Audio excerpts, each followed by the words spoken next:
All right, there we go. Hi. So, we're continuing on today with Vaio nonsense. This thing, I mean, it looks like it's in worse shape than it really is. Trust me, it's great. Um, so, um, number one screen Grand Fisk, yeah. So, some odd category is still here. How that I set it back to science and science. Oh, you know what? I bet I didn't hit save. Done. There we go. All right. Have fun with that. Okay. So, there we go. I spent this morning trying to figure out if it would be at all possible to use a compact flash card in this thing. Like shrink volumes, do whatever, just get it in there. This is the only one I have that's not in a system right now that is even close to a reasonable size. So, and that's only 4 gigs, all right? I it's just depressing because I was trying to find like different compact flash card listings on eBay. Like, here's a bunch of them for $44. They're all garbage sizes. Here's some more. Like, the best one here is 2 gigs, all right? There's this listing, okay? It's 1 gig. This is what you're looking at when you're looking for like lots of compact flash cards. And if you try and nail down into just like the size I need, okay, a 64 gig card, okay, is 50 cents a gigabyte, okay? That's insane, okay? That is so expensive. To put in perspective how insane that is, an 8 terabyte NVMe drive is 10 cents a gigabyte, all right? That's how ridiculously overpriced compact flash is, all right? It would make more sense to buy that 8 terabyte NVMe drive per storage volume. It's just, yeah. So this is why I don't have these. All right, they're just outrageously overpriced. Anyway, yeah, it's just so I don't have. That's the wrong one. I don't have that. Yeah, it's just annoying. SD to CF adapter. I have not heard of those working well, and the problem is that IDE or well, yeah, IDE is a native function of compact flash cards usually, and it's not necessarily guaranteed to be with an SD adapter. That's why compact flash cards work better. They are basically hard drives because, well, they were hard drives when they were micro drives. That's why they work so well for this. So, yeah, man. Buy the same card at Best Buy for 47. Yay! It is just also quite overpriced if you calculate per gigabyte. Well, yes, but compact flash cards are still used. How do I know? Because they can almost kind of go in this camera. Technically, that's CF Express, but you could still, I'm pretty sure, buy cameras that use compact flash cards. So, yeah, it's grr. So yeah. Anyway, I also fumbled around the office trying to find literally any other hard drive just to test the recovery to see what would happen. The closest I could find was 30 gigabytes, and all of them were like longer. So, meh. So, gosh, yeah, CFast, not CF Express. Oh gosh, that's awful. Oh, my apologies. Boop. Squid, thank you for the tier 1 sub and for 9 months there. I will just read out your message. Yeah, I noticed this when looking for flash storage for my iPod mini a long while ago. I also have a cold, so there you go. Yeah. I Coder Joe, I bet all video cameras are that, but I wouldn't guarantee all photo cameras are, because it sure is great to be out of that bag. Tier 100 and in line. Ben, thank you for the 100 bits. I bet photo cameras still use it for backwards compatibility, because photographers might have a lot of these. They're the ones who drive up the price. That and like system administrators who put them in like Cisco routers or whatever. All right. If you weren't here yesterday, let me give you a brief rundown of what we have going on. This is a Sony Vaio PCG TR3A. It is a Centrino 1 gigahertz laptop from 2004 that is, in all regards, not that exciting. But when you put all of its features together, it encapsulates a very specific window into history for computers at that time.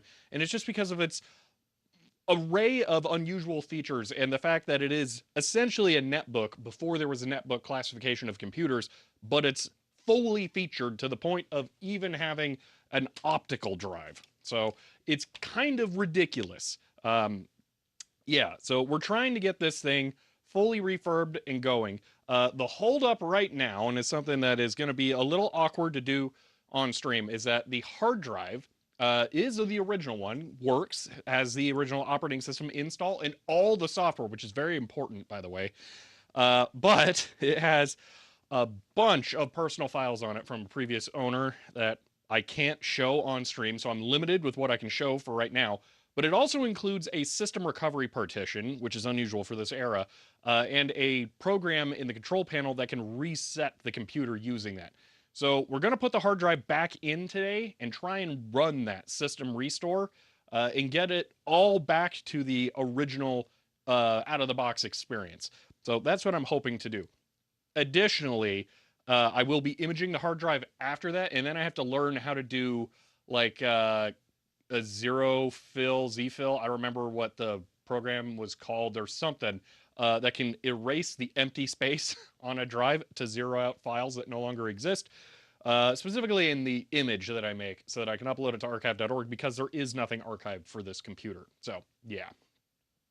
So that's the thing that I'm trying to go with here. So yes.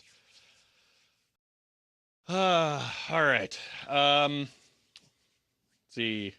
Thought you already imaged the hard drive? I did, but I need to image it after I reset it still. That's the thing. Yeah. There are no recovery disks on archive.org for this computer. There are for a lot of Vios, but just not this one in particular. So yeah, I have my big laptop set up over here again because I was even trying to use this compact flash card reader to read this thing. Oh yeah, the other thing, this compact flash card, turns out it's dead.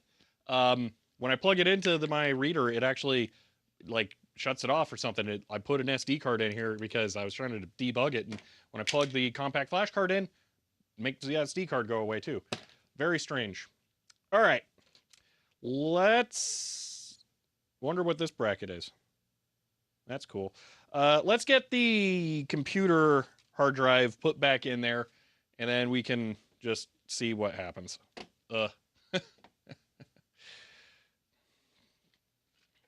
right. Compact flash cards do not have a right lock switch. It just straight up shuts off the USB adapter. That's the thing. So, all right, put a micro drive in it. If I had any that were that big, I would. Quick project, foam pads still aren't here next week. Automate popping up. Do not adjust your set. Yeah, really. Are we exactly 10 minutes in? We are. That is so weird. Every time, 10 minutes. I wonder if the modem like renegotiates like the lanes or something for up speed or during that. Like it is literally every 10 minutes. That's so weird. All right. Audio sync is lost. Refresh the page. I don't think so. I think it's fine. All right. Let's get this thing put back together. Blah.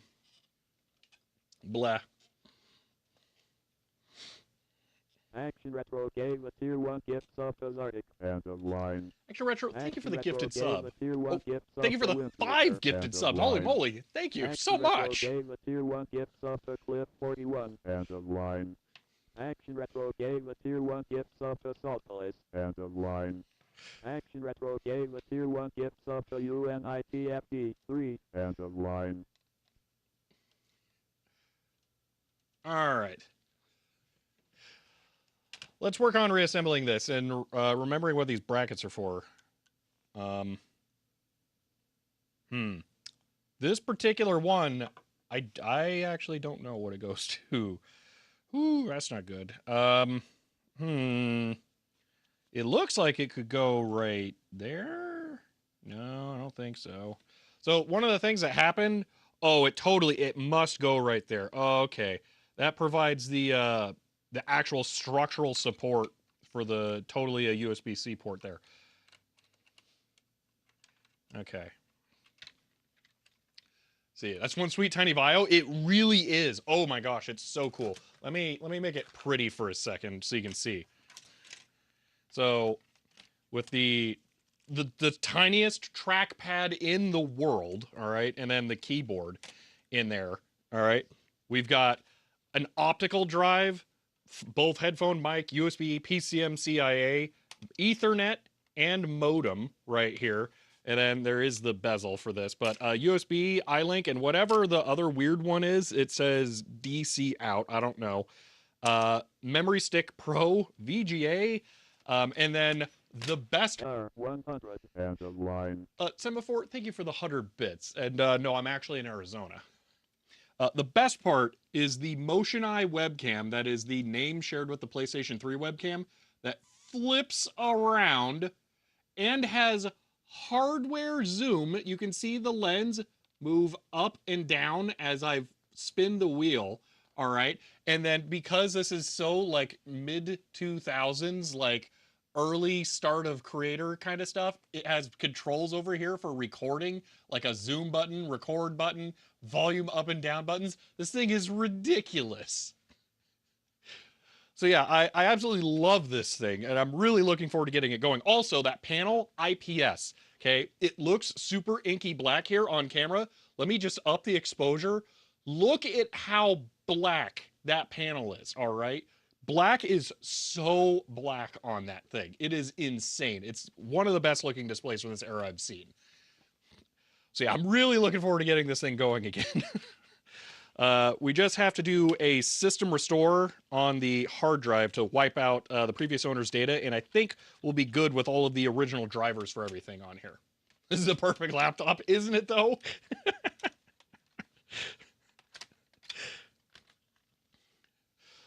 Be able to record all my videos in glorious 320 by 240 on here and edit them in. Was Vegas a thing yet?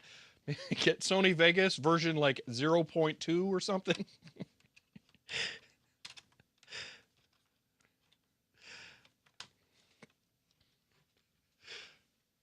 So needs S-Video out. You know, it's surprising it doesn't have S-Video out. Feels too much like a modern Chromebook to me. Oh, this is way better than a Chromebook. This thing has style and class. You can tell by the reflective metal strip around the webcam for no good reason. Does that laptop even have a CD-ROM drive? Yeah, with great care and surface mount capacitors, I think, on the motherboard under here. That's how they did it. It's kind of ridiculous. All right, so we need to figure out how this bracket was screwed in down here. I don't remember what all was holding that down. It might be a screw that goes through a post on this. Yeah, okay. So the top, there's a standoff here. A screw goes in through the bottom to hold in that. Okay, so if I turn this upside down while it's open like this, that part falls out. That's what happened. Okay. It can't burn CDs? That would be kind of Sony. CDRW. What's up? It is DVD-ROM, though. Only read.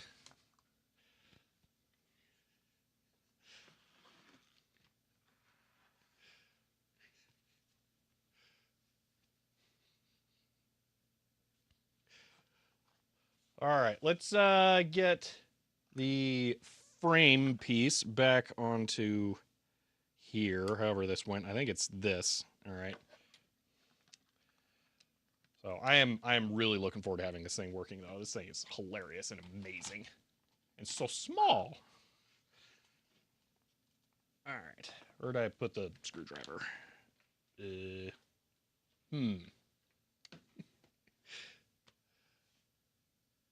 See, you forgot to say it has Wi-Fi. Oh, yeah, it does, in fact, have Wi-Fi. It's probably WEP. This might be one of the first devices that really pushes me to set up a... I think I need to learn how to do a VLAN for this, actually. I'll say this out loud. I need to learn how to do a VLAN so that I can have a WEP network exposed that can access the internet, but none of my other machines.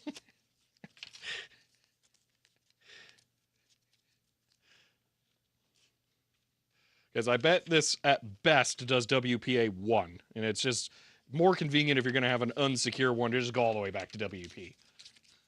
There's more things that are compatible with that.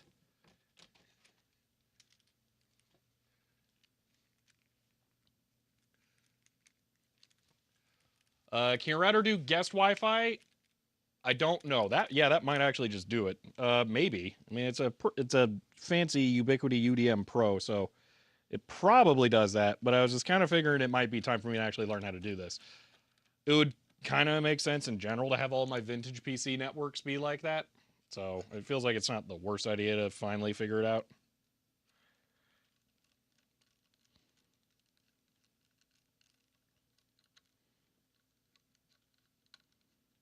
It kind of doesn't feel right. I think it's because it isn't. That's upside down.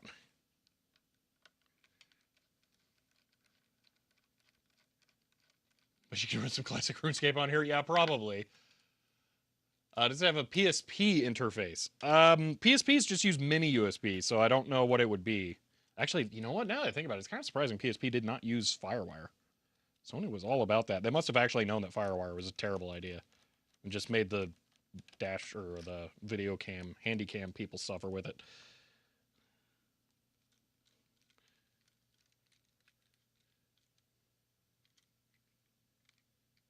WPA2 is 2004.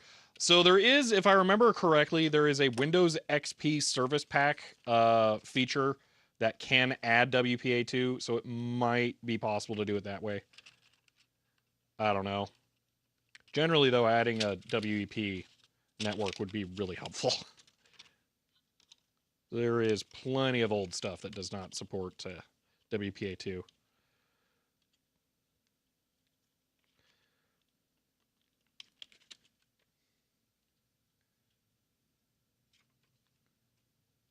Ow, pokey. Okay, there we go. And so I think this, yeah, the hard drive also goes down and holds in the totally a USB-C ports structure or security strap thing. Oh, I see how this goes. It interlocks down there. Ah, fancy. Why is this not going down?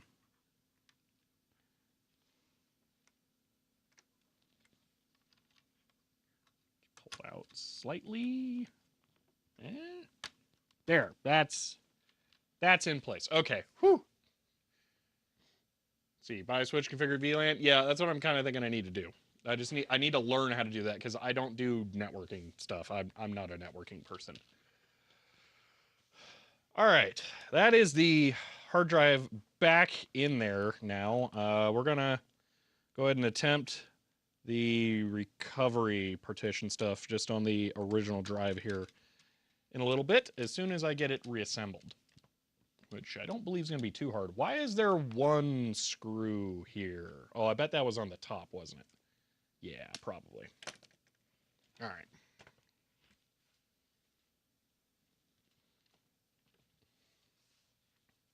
Even 98 can do WP2 or WPA2.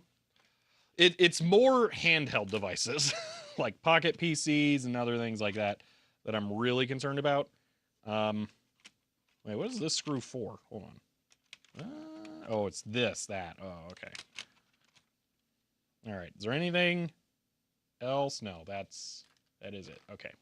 I can lock this in. We're actually doing a final reassembly here, so this is going to be nice. Does it do Bluetooth? I highly doubt it does Bluetooth. It is theoretically possible, but I mean, it's right on the edge. It could.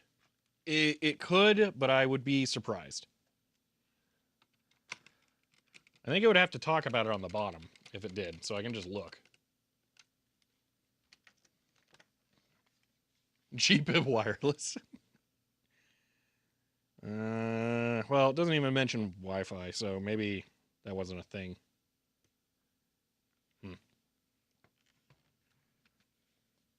All right. Keyboard.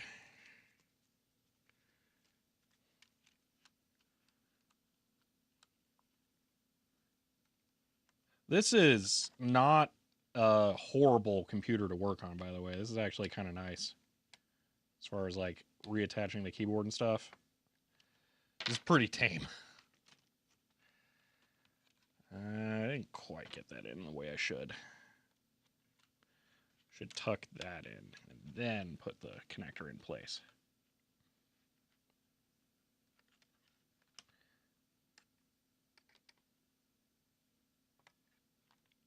There we go. All right. Oh, it's looking fancy now. All right, I think, yeah, I'm safe closing that.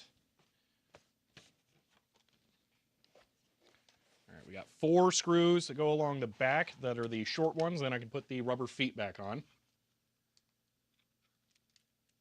Yeah, blue Salil, yeah. I think I did end up getting that installed on the Windows XP Media Center PC to use something. I don't think it was the gyration mouse and keyboards. I don't remember what it was, but I did end up with that on there. Yeah, I think it was the feet areas. These are super small ones. The model number is PCG-TR3A for this Vaio. Oh, I did not get this snapped in properly. Ruh-roh. Please don't make me reassemble the whole thing. Oh, drat. I think I'm going to have to take it apart. I don't think I can get that tucked back in without... Yeah, nope. Okay, that's got to come apart again. Drat.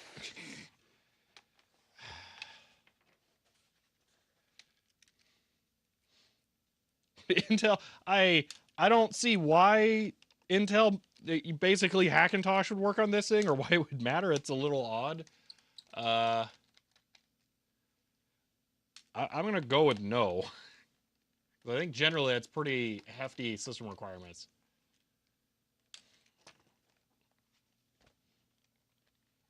But I don't know. I've never done a Hackintosh. Are you going to take it again, image drive later? Yeah, I am, but I don't want to distress the plastic too. I think I might be able to get away with only undoing this one screw. We'll see. See if I can get away with not taking out the connectors. Because this will loosen the chassis, and then I might be able to massage that back in.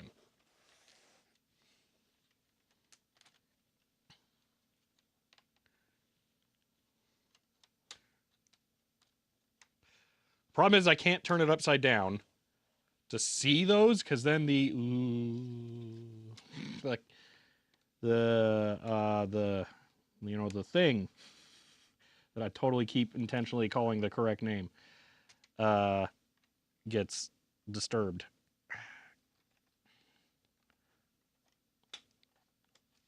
That's kind of a pain in the butt.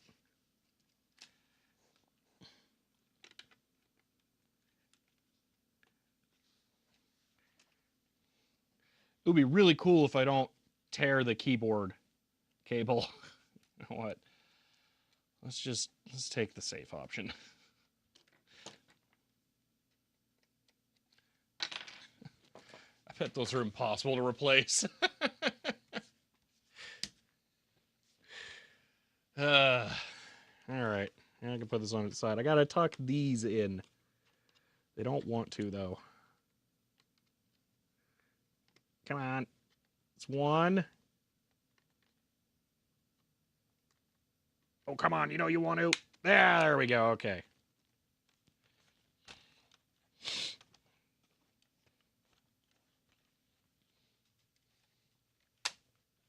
Oh, yeah. That's the maximum extension pack for the display. That's unusual for this era. All right. Back to the road to reassembly.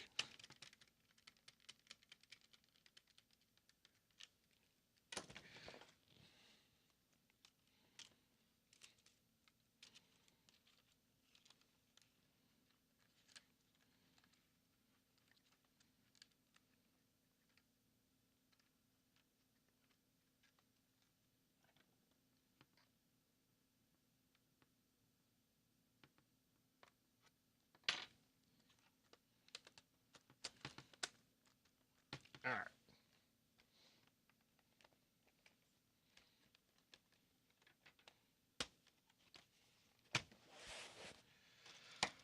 Back on track. This has optional USB Bluetooth adapter. Interesting. Is that just a Sony USB Bluetooth dongle? Weird.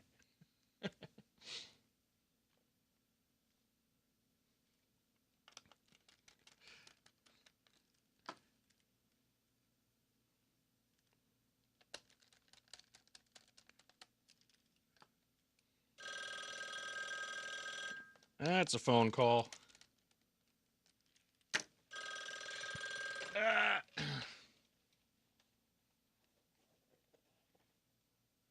I can actually confirm I did not. That's why I used the screw sorter. So your joke does not work. Haha. All right. I'll wait and not put the rubber feet back in. I'm only going to put the screws in the four corners as well, since we are ideally disassembling this thing again today and re-imaging the hard drive after I get it wiped.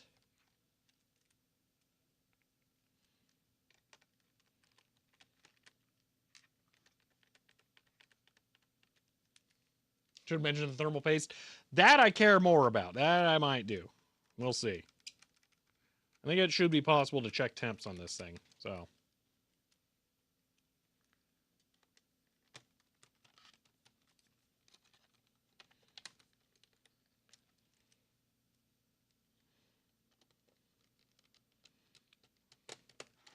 All right, there we go. Let's pop in our shockingly working battery. Okay, I haven't had the battery plugged in since yesterday. What do you guys think? Is it going to work? That's a no. Okay, that makes sense.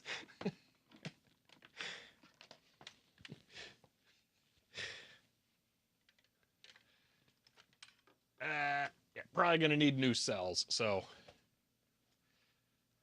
this is an XP laptop. Yes.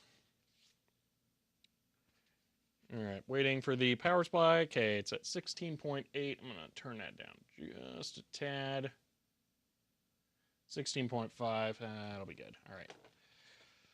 Okay, that's the whole thing reassembled there. So I'm going to plug power back in.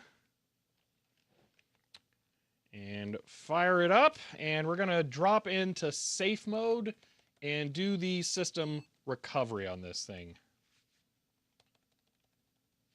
Alrighty. Safe mode, XP Home Edition. All right.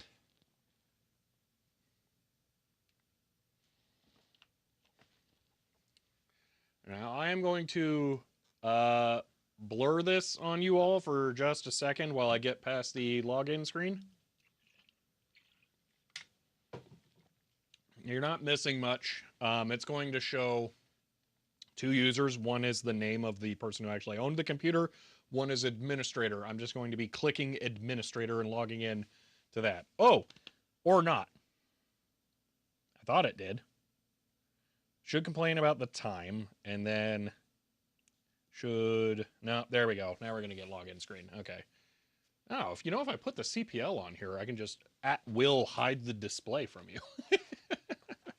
I could do that.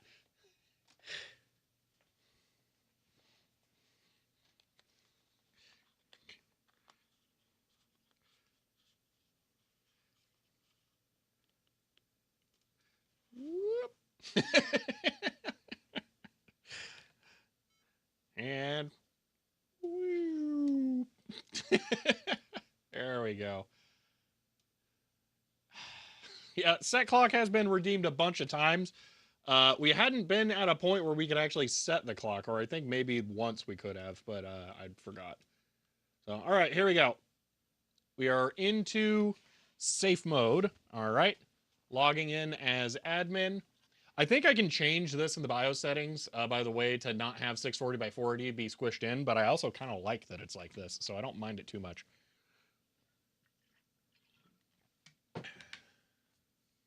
Clock is going to be so accurate, yeah.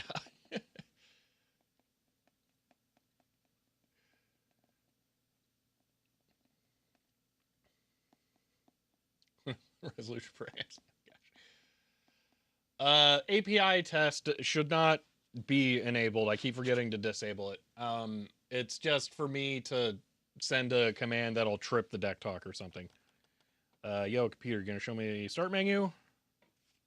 All right, Control Alt, delete, file, new task, run, control panel. Come on. There we go. Sorry.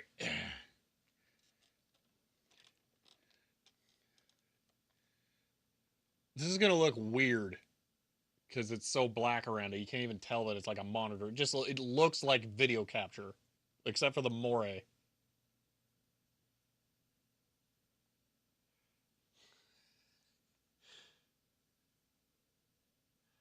All right, fine. We'll set date and time. Jeez. All right, what is today? Sure, it's 1988. Yeah, definitely. Computer, I got bad news for you. 2020. Yeah, the keyboard's working, right? Yes, okay. Oh, no. Do I have to actually, well, I guess that wasn't too bad. 2024. It's February. Well, I think it's the 25th. Time is 10:35. This is going to be correct until I disassemble this, And then the battery will be removed. And then it will no longer be correct. There you go. Set clock. Done. All right. Have fun. All right. We have video capture at home. Yeah. But all right. Here we are in safe mode after getting the thing reassembled. And this is what I'm excited about here. Vaio Recovery Wizard. I believe this will allow me to just wipe the computer and have it be completely fresh. So we're going to run this. I hope this will work from safe mode. But I think with this, I can restore this thing back to just how it would have come out of the box from the factory. So let's see if we can do that.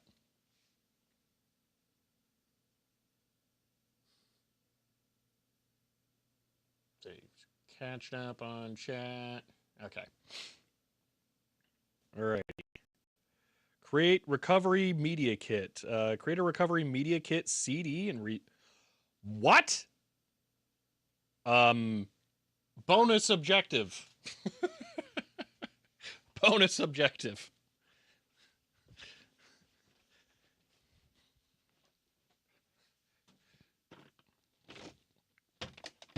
Ooh.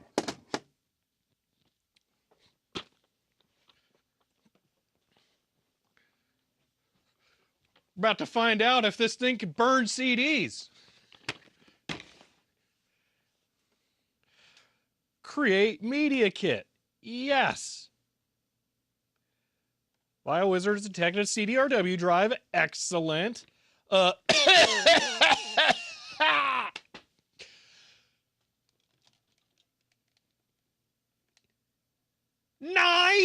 recordable CDs. 9. We're gonna be here all day.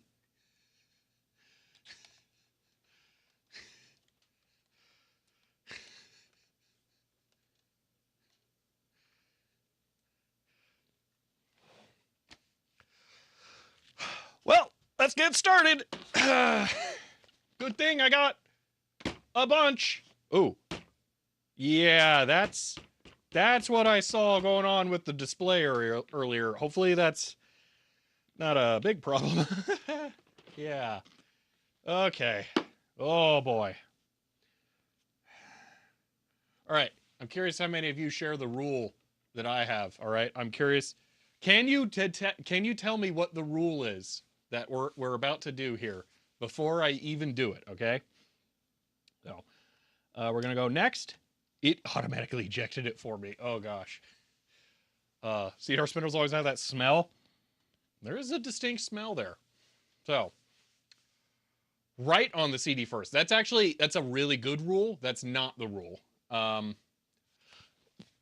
Green source has it. Yes. Green source has it. Never take the first one. Case of Space 2 there. And JJ, yep, that's it. It's never the first disc. I can't actually explain why, but you never use the first disc.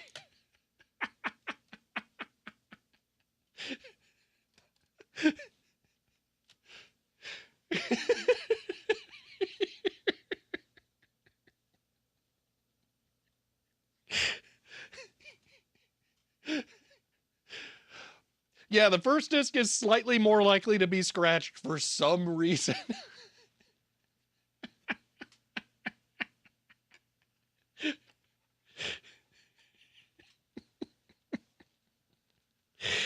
uh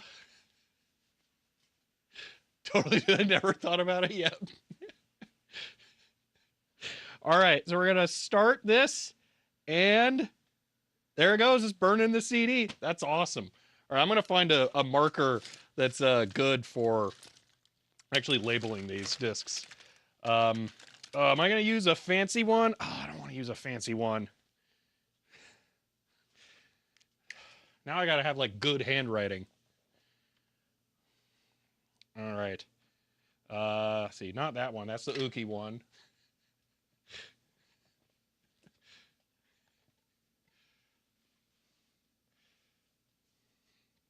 So yeah, actually another thing. I'll see if this stack of DVDs has it. CD manufacturers like knew this or something too. So there might be a thing that some of you who are not old enough to have experienced this may have never seen. This one does not have it. Oh, where are all my CD spindles? I think they're mostly at home. Here's another one. Let's see if does one of these have it. Yes. Okay, here we go. I got another CD spindle. This one has it. All right. All right. Let me.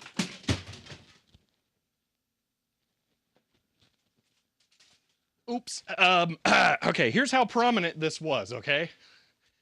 Um. Here's how prominent this was. On top of this spindle of CDRs, the first disc doesn't have an aluminized layer. So this is a CD that's totally clear because they don't they know you're not gonna use the first disc. They put a sacrificial first disc on there.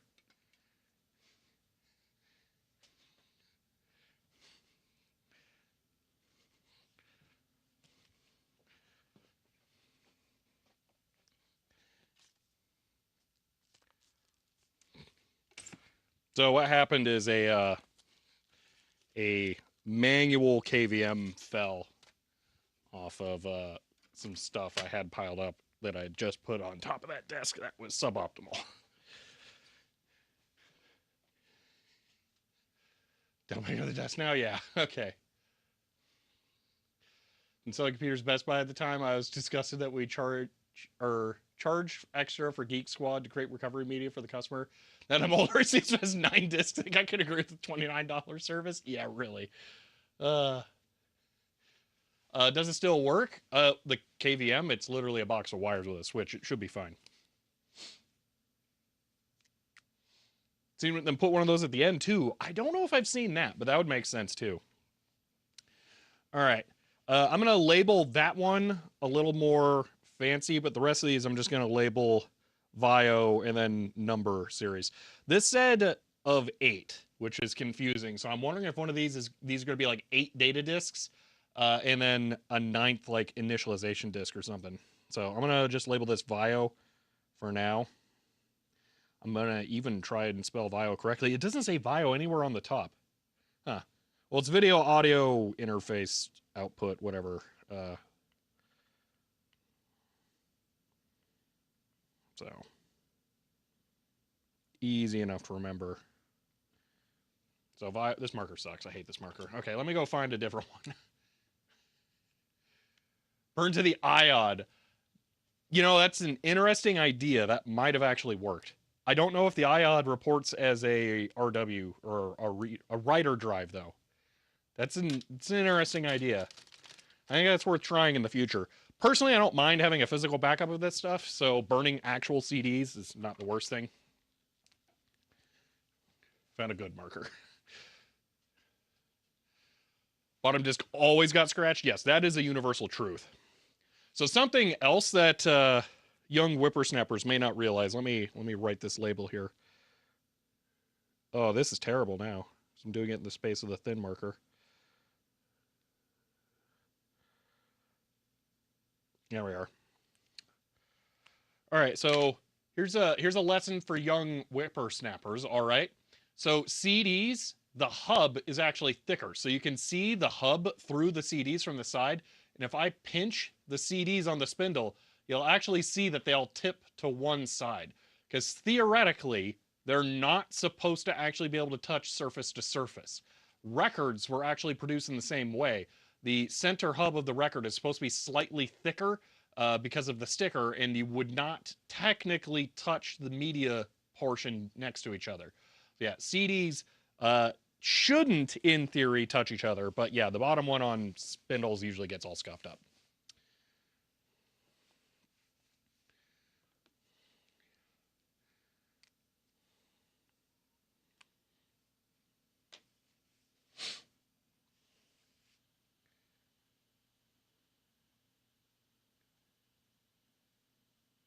Oh, it says it could have done it on a DVD, but this isn't a DVD writer drive.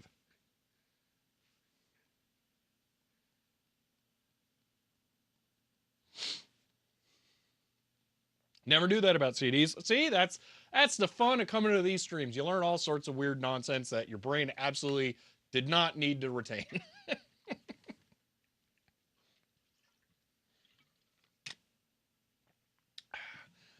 I actually do have a USB DVD writer. That's even a Sony USB DVD writer. It's currently at home because I'm using it to rip my entire audio CD library. I think I have an external zip CD here, but I don't think I have any other external USB CD drives or USB DVD writers. So, yeah. Yeah, I don't have one. It says it would take it an hour to burn a DVD anyway. So it's not like it would be that much faster. It also, this is concerning. It says it's going to take 15 minutes per CD. So I'm a little nervous about that.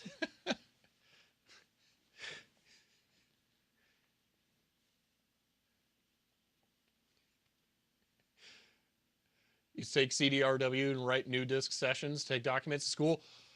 Okay, Fox hack. I did the same thing. CDs cost 25 cents at my school's library to get, and I used to buy them all the time. It was awesome.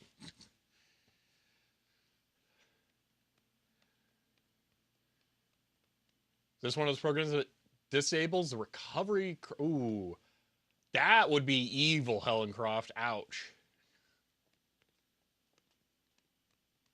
Hopefully not. Yeah, what's half the stream between friends? Yeah. So maybe we'll be playing a game on my big laptop this time. Prime for 4 months and said, end of line. Troll a ascetic. Thank you for the Prime sub and for the first time there. Hey, we're old, yeah. Nobody uses CDs anymore except people who buy music on discs. I bought an album, I think, did it release this year? When did 72 Seasons come out? Anyway, I still buy new music on discs or CDs, so yeah.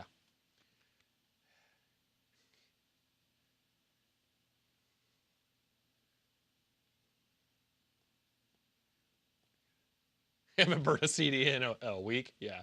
So we learned talking about pizza again, yeah. One thing that I do need to be cautious of, I may actually move this to another table or something, or put it on top. I think I'll put it on top of the foam blocks after this disc is written. That way it's somewhat dampened from like putting stuff down on the table. So yeah. So 2 seasons from Napster is the only way.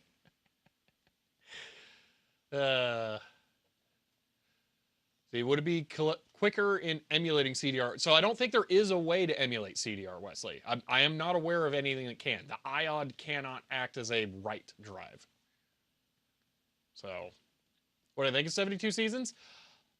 I thought it was, trying to think of the best way to phrase this. It was a good continuation of what they are currently doing. So if you like what they are currently doing, it felt like a good continuation of that. Hardwired to Self-Destruct and 72 Seasons feel like a good paired album set. So, yeah. I did like Hardwired to Self-Destruct, so I liked 72 Seasons, but I can understand it's different. So, ditto Hardwired. So, I've listened despite playing it. I think Hardwired is probably the more memorable of the two. So,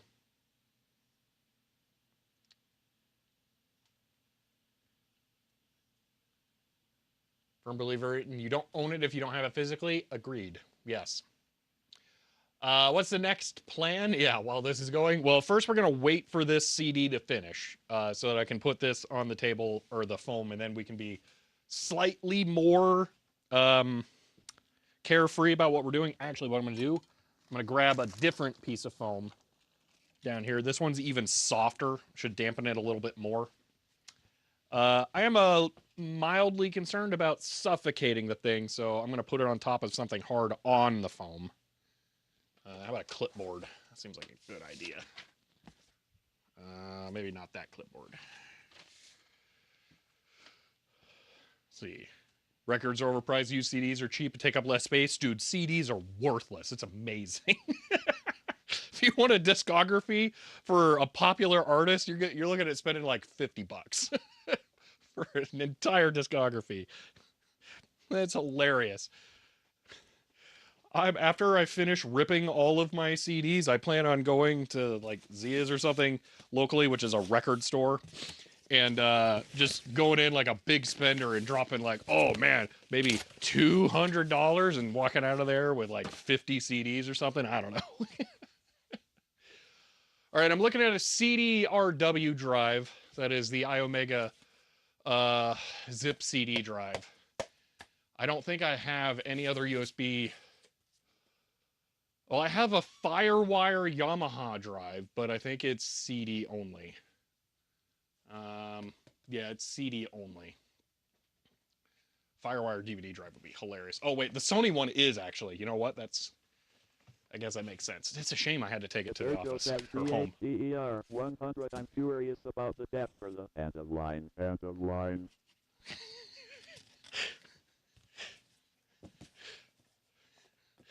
Coder Joe, thank you for the 100 bits there. Curious about the def for it? It should be in GitHub somewhere for the Twitch stuff. I think it's 90 as the AP though, if I remember correctly. Let's see. System to image the burned CDs to an ISO. Oh yeah, I'll be taking these CDs home and imaging them all. They'll be on archive.org by the end of the day, most likely. Although 9, man, that's kind of a lot.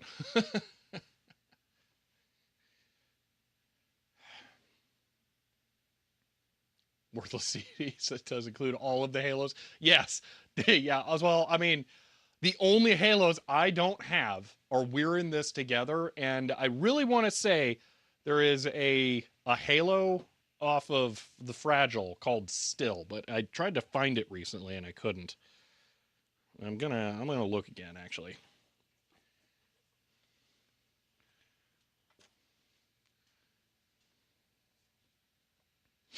There is one potential option. I don't know if this would actually work. Okay. We're also kind of in this, so I don't know if we want to. Theoretically, it may be possible for... Oh, that's an IDE drive. That's SATA. Okay. It may be possible for me to take a SATA drive like this and a SATA to USB adapter like that, and boom, now it's a USB drive. I know this works. I don't know if it'll work with that.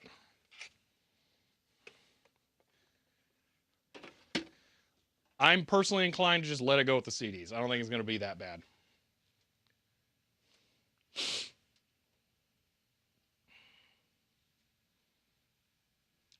Image them right after the burn on the stream. Oh, you know what? I could just one at a time go image them. Yeah, we'll do that. We'll do that. Don't think USB can deliver the power. It takes 12 volt in. So it's good. The adapter will likely need XP drivers. Yeah, that's kind of what I'm thinking. This assumes the CDRs are good. I'm pretty sure this is a more modern verbatim thing. Like, we're not using the unlabeled ones because I don't trust those as much. So yeah. Could we burn 52x CDs? Yeah, I don't know.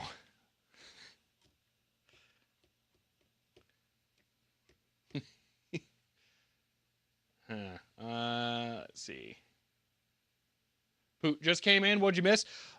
So the recovery wizard on the Vaio had an option to burn CDRs to back up the system recovery partition.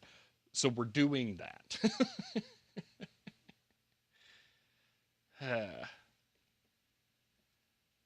Oh, this is not touchscreen at all. No.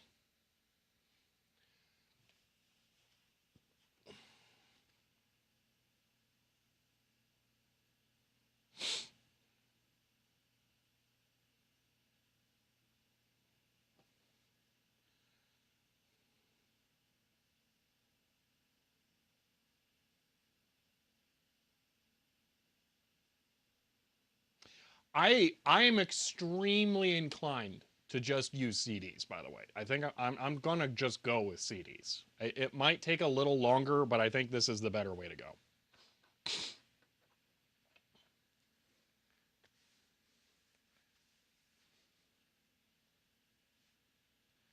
Have you looked up whether a copy already exists? There is nothing on archive.org for this machine that I could find. Let's see. Oh, I have and all that could have been. Definitely I have that. Deluxe LP comes with the bonus disc still. Do I have the record for that? That I'm not sure of.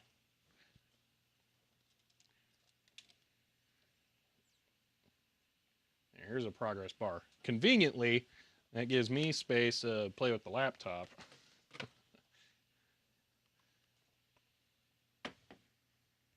Yes, nothing on this archive yet. Yes, exactly.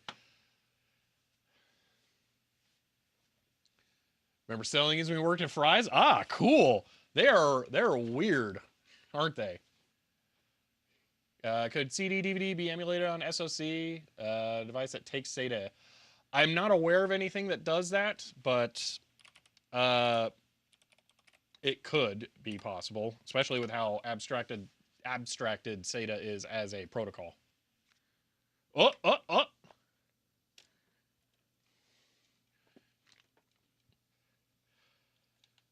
Disk 2 time. Let's see. Completed recovery disk. Completed creating recovery disk. Label recovery disk 8 of 8 on the disk. That's what it wants me to actually. That's what it wants me to write. Recovery disk 8 of 8. I'm gonna listen to it. All right. First, I'm gonna do the foam thing I mentioned. Isolate it a little bit here. I'm glad the battery actually works in case something happens with the power connector. It'll be able to fluctuate just a little tiny bit.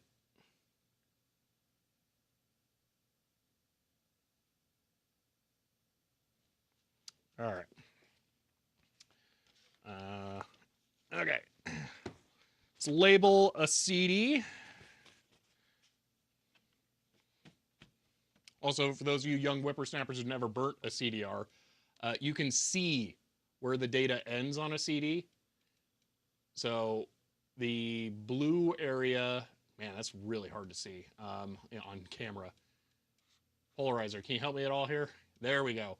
So that blue area towards the inside, that is the actual data that it wrote. CDs write from the inside out.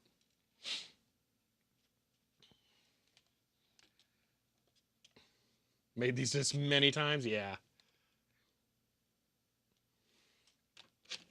All right. Let's get my calligraphy on, because that's how I write CD labels, much more so than actual English writing.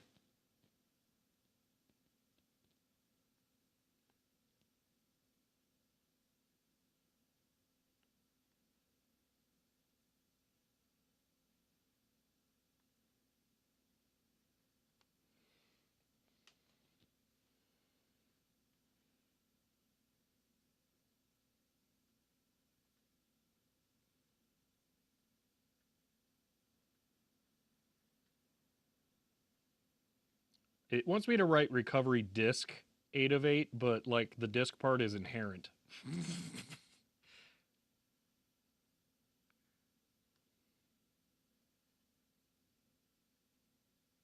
Okay.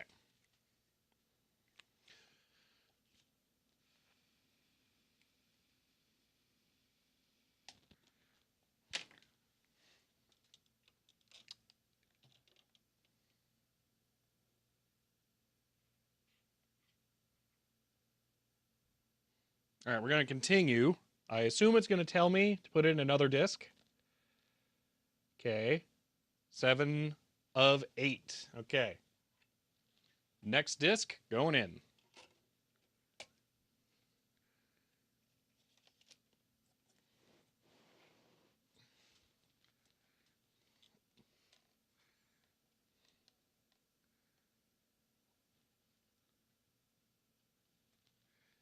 And start.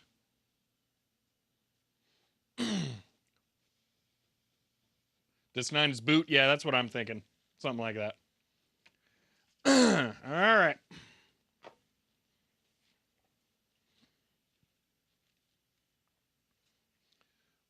It is weird it's done in reverse order, yeah.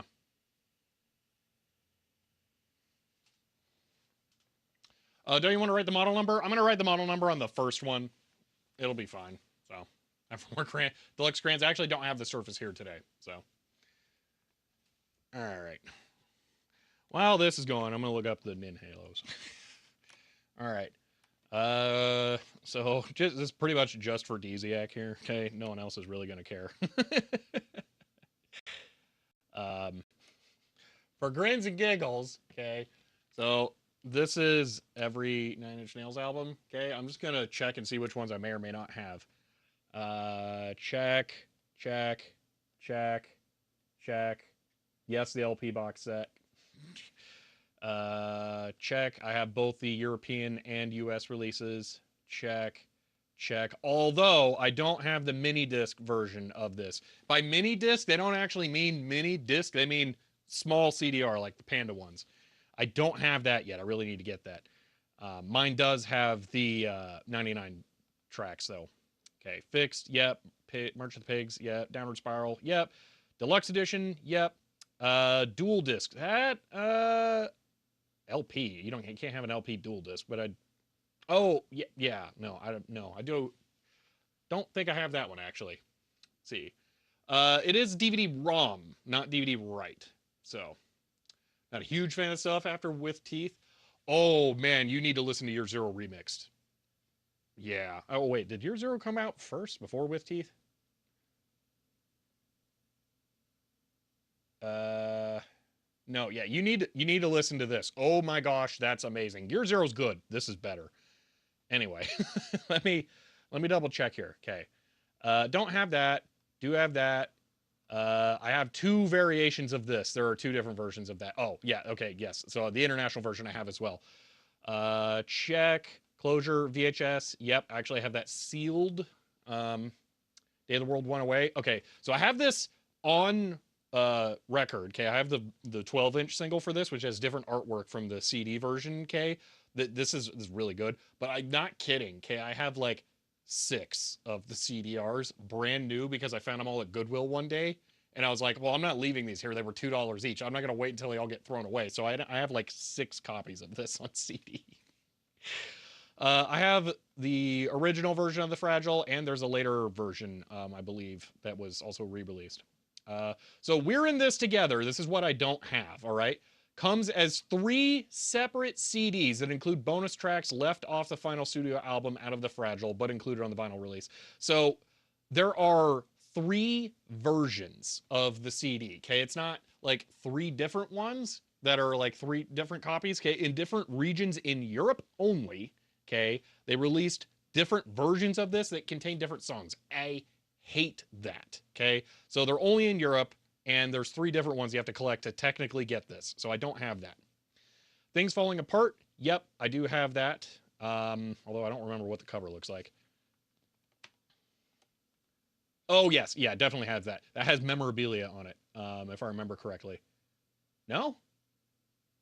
Where? FCKTW sub as prime performance and says end of line.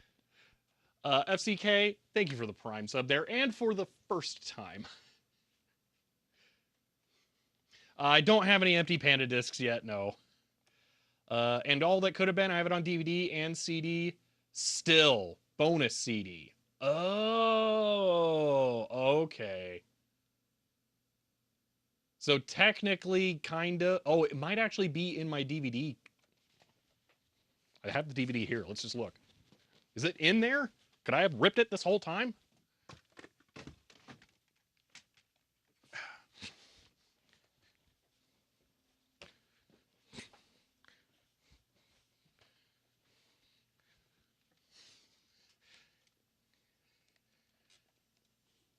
Okay. DVD. Yeah, it's not in there. So I don't know if it would come in that. All right. So I still need still. Don't have that. Oh, we're not actually looking at that way. So yeah, it's going to take a while. I like that you have both yeses fragile, Bachmatur is not fragile. Oh, gosh. Yeah, apparently it didn't come in the DVD. That kind of sucks.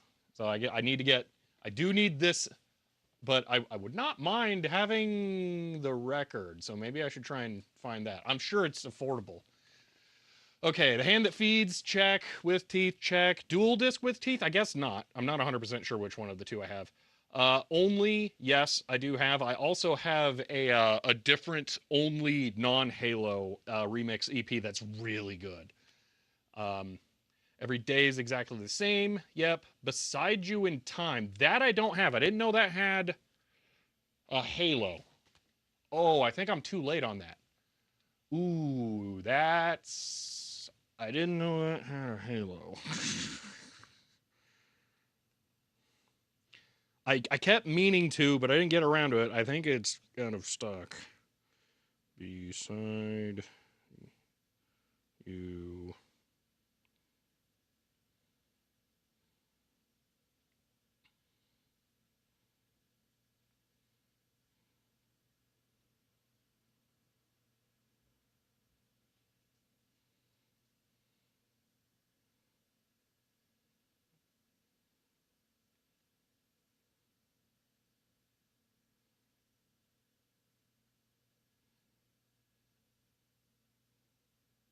Okay, so I have Beside You in Time. So I have the Blu-ray of this in several days shipping. Okay. Um, Halo. So Halos are Nine Inch Nails' collector's identification numbers. Okay, so every single album here, I can show you this. Every single Nine Inch Nails album has a Halo number on it. Here it is. So Halo 17. All right, these are the sequential numbers that are the order that the works were released in. Previously, remix albums could also be considered Halos, and live stuff like this is a live performance, could get Halo numbers. Now it's mostly just albums and EPs that have original music. But there were other things. So Beside You in Time check, Survivalism check, Year Zero check. I don't have the record actually. That one has eluded me. I do have Year Zero remixed on record. Oh my gosh, it's so good, so good. Ghost check, including vinyl. That's a hard one to get. Tier 3 and says good afternoon. End of line. Dave Starbuck, thank you for the tier 3. Holy moly. 16 of 4 to 22 months. Tier 3 sub there, Dave. I really appreciate that. Thank you.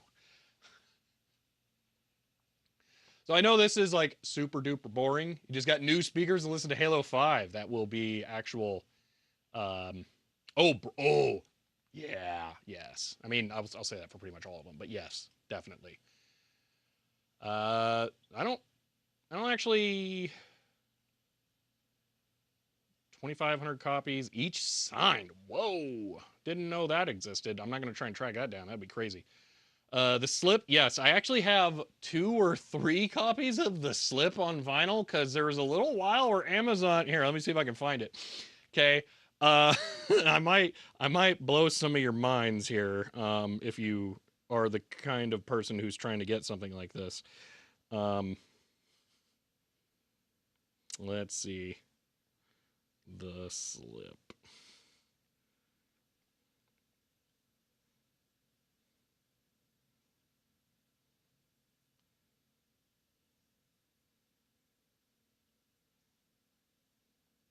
There is no way I can show this without it doxing me. I have 2 copies of the slip on record that I got for $20 each from Amazon. uh, yeah, I have this and this technically. So I have both hesitation marks. They have different album arts. I use this one because it comes. Well, it's just slightly different. Let's see. Pretty Hate Machine is up there. Oh, Pretty Hate Machine is fantastic. Not the actual events. I have both CD and vinyl. Fragile Deviations 1. Oh, mwah. Oh my gosh. Okay. I cannot explain how this is possibly my favorite album of all time. All right. Instrumental industrial music. Okay. 2.5 hours of it. It is absolutely phenomenal. Okay, I love Deviations 1. Oh my gosh. Check, check, check, check. Although these are downloads only. I don't know why it's saying LP. Yeah, these are downloads only. So yeah. All right. There we go. Well, you have 2 records. Yeah. Yeah. Yeah. Yes. Yeah. Deviations 1. Yes. Instrumental. So yeah, we have Urban Monkey. What's Urban Monkey doing?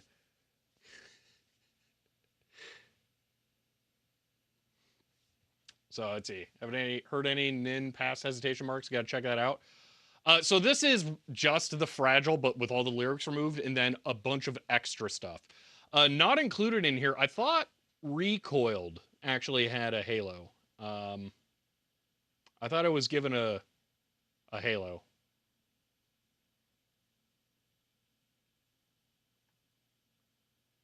Halo-less official releases. Yeah, where's Recoiled? I didn't see that. I do have that. So, do my message about Bowie Resner single. Is it We Prick You? because that's not official. That's a bootleg. I mean, I don't know anything about that.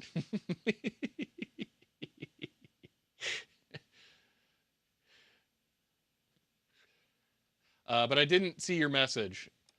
Knoll 0.5. Knoll. I don't think Knolls are official. No?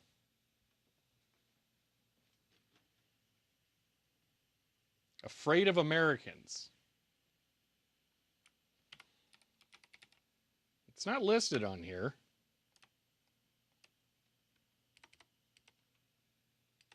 I don't know. Scroll all the way down. Okay. All the way down. Halo 24. 24. Okay, year zero, yeah. Learn something new every day. $5 from Goodwill. Was that a deal? CD or record? CD, pretty good deal. Record, I hate you.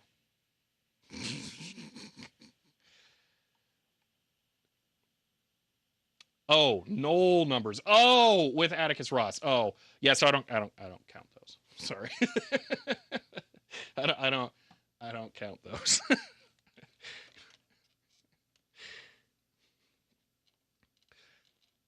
There's some good Atticus Ross stuff. But I don't like need a copy of In the Hall of the Mountain King that has Trent Reznor sprinklings on it.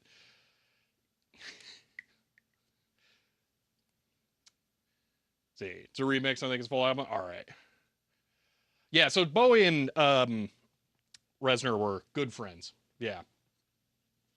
All right. We're gonna label this. I should probably not label it on the back of and all it could have been. Let's put that off to the side.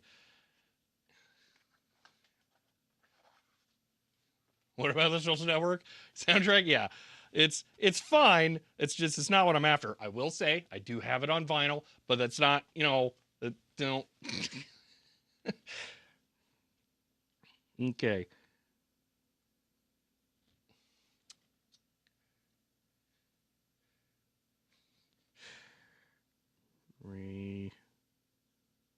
Recovery 7 of 8. All right. I don't like that they're going in backwards order because my handwriting is most likely to get progressively worse as we continue.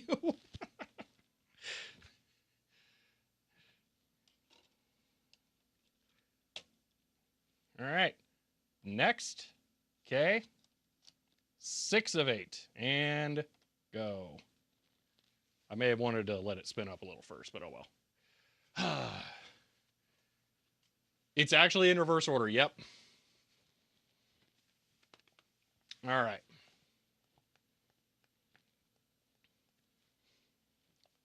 So yeah, that was fun. Looking at what I do and don't have. Yeah, so I literally have everything except for We're in This Together. Oh, that sucks because now I'm just gonna have to.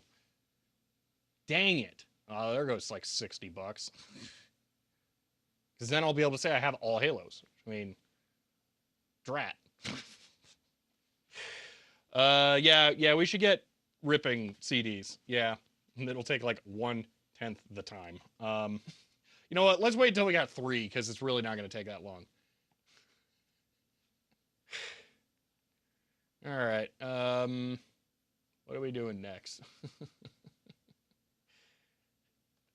Ooh, Dragon Force. Nice. All right, I'm going to go put this DVD away.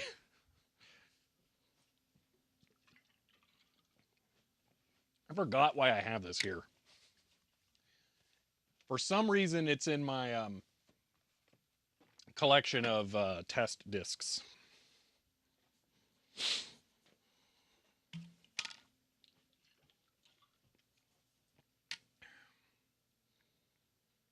If it's about we're in this together, we're in this together, yeah.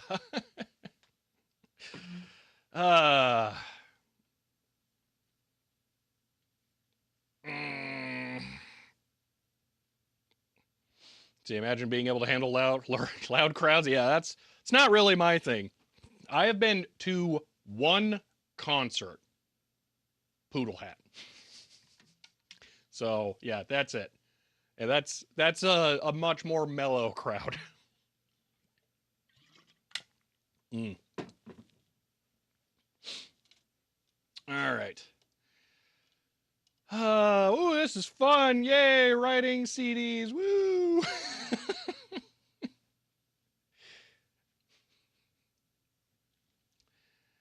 Let's see. Am I Gary Newman for sure. Ministry's good, Gary Newman's better. Yeah. Pleasure Principle. Oh man, that's a fantastic album. I do need to get more. Because I know there's a lot more.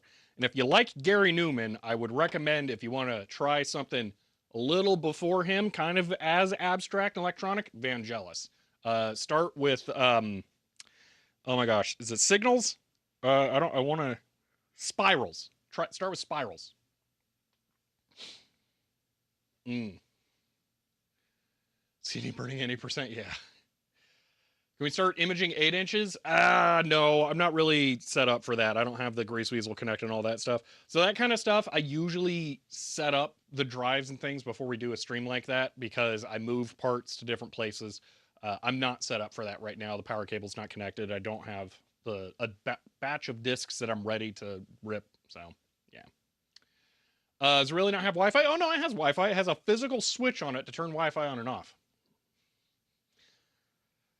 But we have to rip CDs, or we're burning CDs because we're using the built-in recovery system to make backups of the installation media.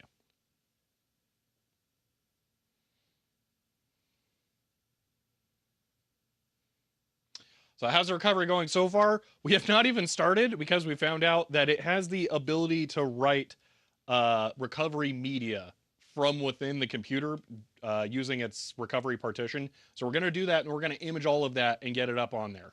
Dervish D, yes, yes, you got it. Yeah, you know what's up. Yeah.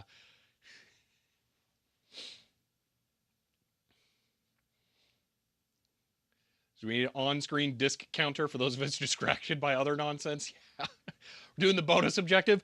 Actually, if you told me that this was an option from the start, this would have been the primary objective. So it depends on how you look at it. Does it still need 9 CDs? Yes. Yeah. So can you be imaging one while the other's writing? So here's the thing. We're going to be able to image 3 of them before it finishes writing one. So we're just going to wait and do a bunch of them all at once. So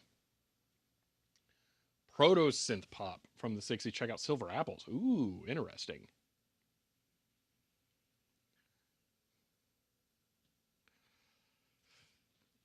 Uh, mm.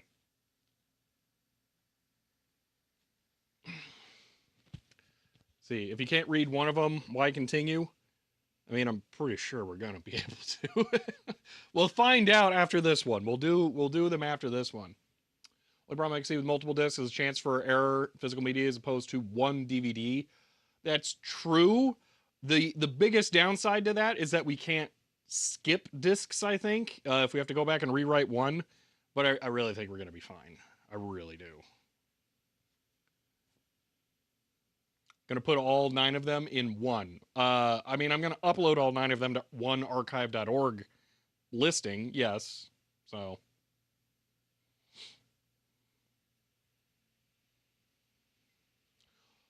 Digital Ice Age.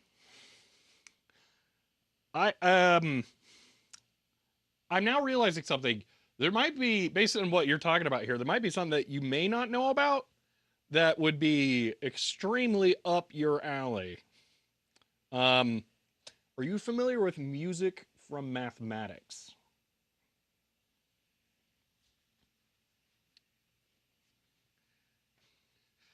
Because I have a feeling you will like that.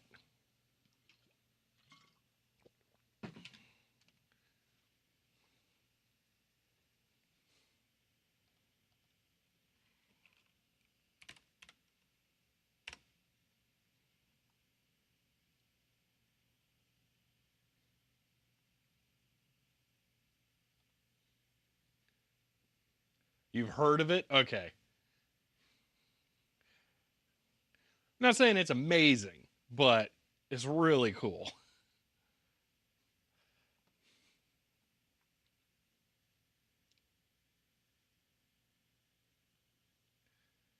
Was there a Voyager episode about that? Maybe about the concept, but not the album. Haven't heard it all the way through though. Mm. There's a very critical part of it. I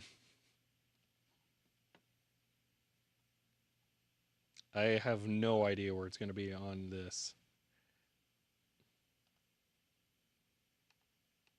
Yeah, I don't think I'm going to be able to find it on my server, unfortunately.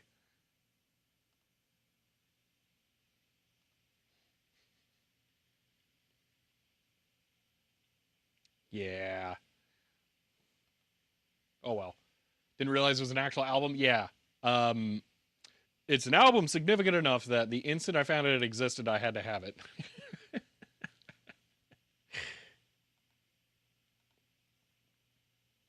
I'll give it away because I'm probably never going to make the video about it.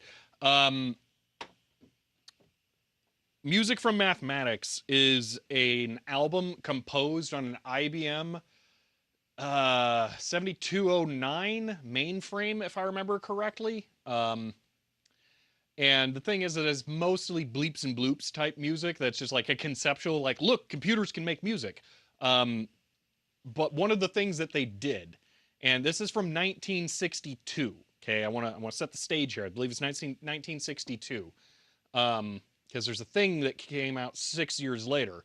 1962. All right, the IBM mainframe played A Bicycle Built for Two and sang it on this album. There was a writer taking a tour of Bell Labs where this was done who got to hear that. And they were inspired by that when they were writing this little movie called 2001 A Space Odyssey. Hal singing A Bicycle Built for Two, okay, was actually literal historical fact at that point. It wasn't science fiction.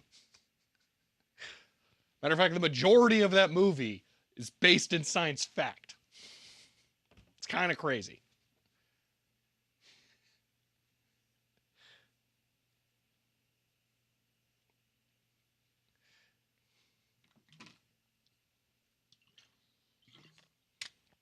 Unequal blown. Yeah, it's a kind of ridiculously incredible fact.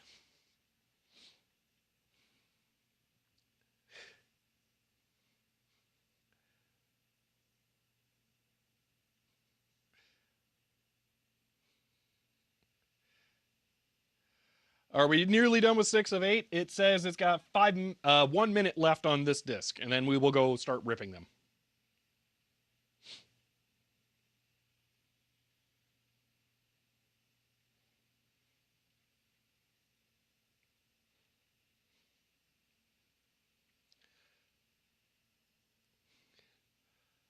Well, I think invented is a little generous, Hiram.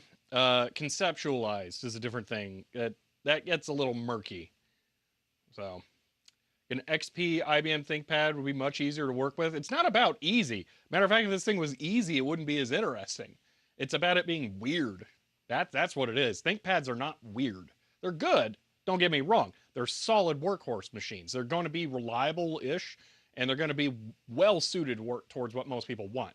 But this thing is weird, and that's why it's cool.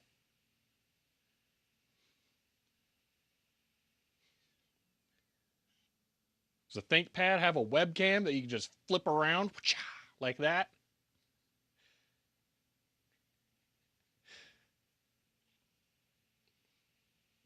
ThinkPad with slide out keyboard. I mean, there's one of those. that's that's and there may as well literally be only one in existence for how much money they cost. So yeah, that's not a thing. I can see conceptualized, but Clark said invented. Yeah. He also invented the space elevator too, I think, but not the whole how do you actually make it part. It's a a little different, you know.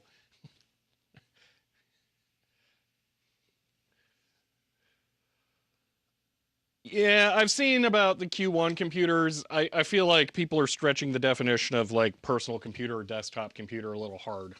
So, YouTube video I built replica voter from 1939 World Fair. No, that sounds amazing. End of line. I've seen the World's Fair footage, I believe. If I'm thinking of the correct thing, that would be incredible. I do need to see that. Maya W Gogo, thank you for the tier 1 sub and for 13. That's 8 and that. 13 months. I appreciate that. I don't know why my voice cracks like half the time when I say appreciate.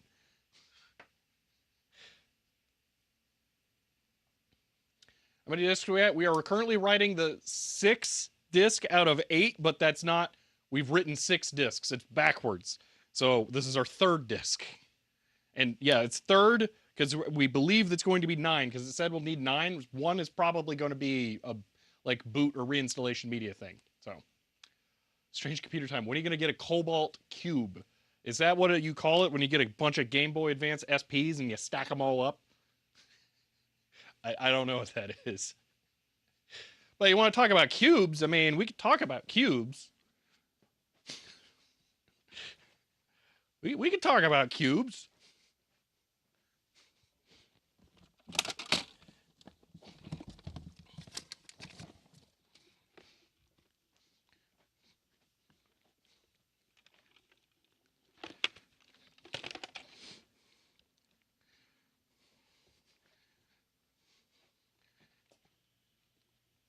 Cubes.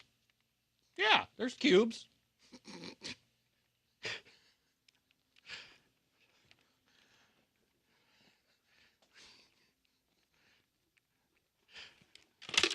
Oh, that's a very broken keyboard thing.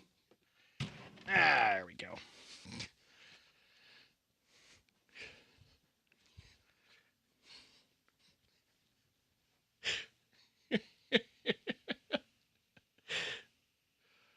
Oh, an SGI. Well, yeah, SGI. Yeah, I need an SGI at some point of any description, really. I don't have any, so.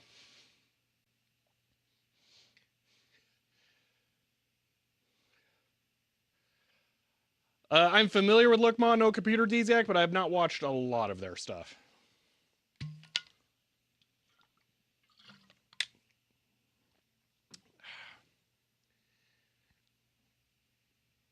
iMac G3.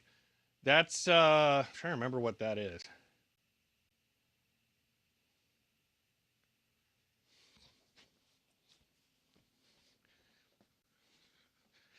Oh, God. Oh, they're so heavy. Why do they all have to be so heavy? This is where I'm dumb and why I need to make, like, more Apple videos or something. Is this a G3? I don't actually know. What does it say on the back? Let's find out. It says nothing other than it's very heavy. Oh my gosh. The bottom has words. They say things. None of them have the word power or Mac. Well, okay, may have said Mac, but I didn't see like Power Mac G3 or anything. Oh boy, that's a heavy computer. Oh, stupid color CRTs. Oh. Whew. That is a G3. Okay. Whew.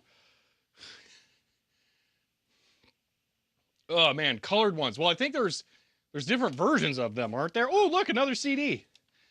I gotta label this one 6 out of 8, and then we'll pop in 5 out of 8 and start ripping them. Whew. That was heavy. Ugh. Yeah, see that iMac G4 perspectives video will kind of give you all you need to know about me and Max. I know nothing. Squirrel, we're kind of trying to kill time here, Poot. We're waiting for the CDs to burn. Show and tell may as well be the best thing we can do. All right. Whew.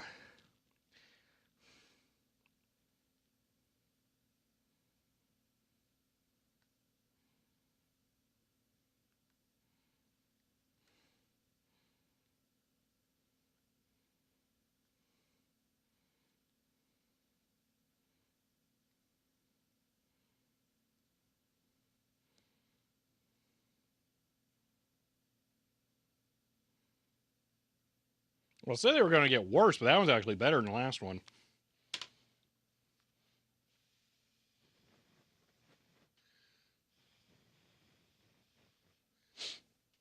There we go. All right, pop another one in. Next. All right. I'm going to put it in, then let it spin up a little bit, so it doesn't have to try and detect the disc for as long. So, nacho cheese grater? You mean like that one right there? There's port terminal. We need to get that finished. Ah, there's a cool monitor right there too. We need. I've been thinking about setting that up as like a main monitor for my old computers. All right, let's continue. Boom. All right. I'm gonna rip these, but we're doing video capture on the laptop because I thought we might do stuff with that instead. So I actually don't have capture set up on the workstation computer. So yeah. Fun fact though, that's a Mac too, but it's not an Apple. All right, let me go rip these. I guess I can just point this over here. I can just wave at you and say hi while I do it. Let's see. Never found CDI player. I do not have a Philips CDI. No, that would be awesome, but no. Daystar. Is that what the thing is? No, it's not. At least I don't think it is. All right. Let's see. Let me get chat up over here. All right. See if it's G5. Make sure it's not water looking. Oh yeah, one of them is a G5. I say one of them. There's three of those looking things in here now. I think that one might be a Mac Pro. I don't remember how you tell. There's some magic that you know with the ports on the back or whatever. I don't have that memorized. Okay. This is gonna be 8 of 8. All right. Home. Get CD ripping. Get pull. Come on. What did I change? Get diff. I muted CD info. All right, we're gonna fix that. Get reset hard head. So I made some actual changes to this. Let's see. G5 saw CDI sales a few weeks back. Pass on to the high price. Yeah. And what am I gonna play on it? You know, the horrible Zelda games, Hotel Mario. I don't know what else I would play on it. That's the thing. Okay.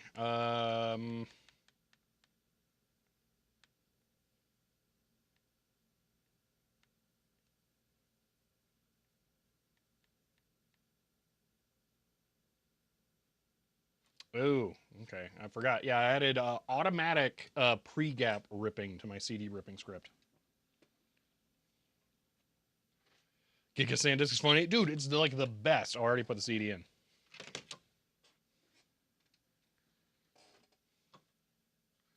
Plumbers Don't Wear Ties. Isn't that one like really expensive because it's one of the few exclusives?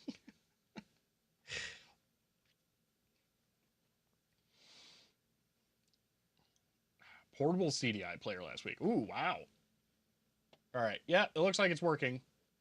So we're going to be good. So let's rip this here. So this is my weird CD ripping script. So this is going to be Vaio and TR A3 8 8 Sony Vaio PCG TR 3A. That's right, it's 3A, not A3. Recovery disk 8. All right, and then we're gonna do this and this. 7, 6, 6. Okay. And 7 and 6. I don't think we've done a lot of CD ripping on stream. So you get to see the power of this. So rip, bin Q, single. Pay no attention to why that's called single. It's stupid reasons. All right, and then I want to actually hold on. Let's lock that in. Home, archiving, Vaio. Okay, back to here.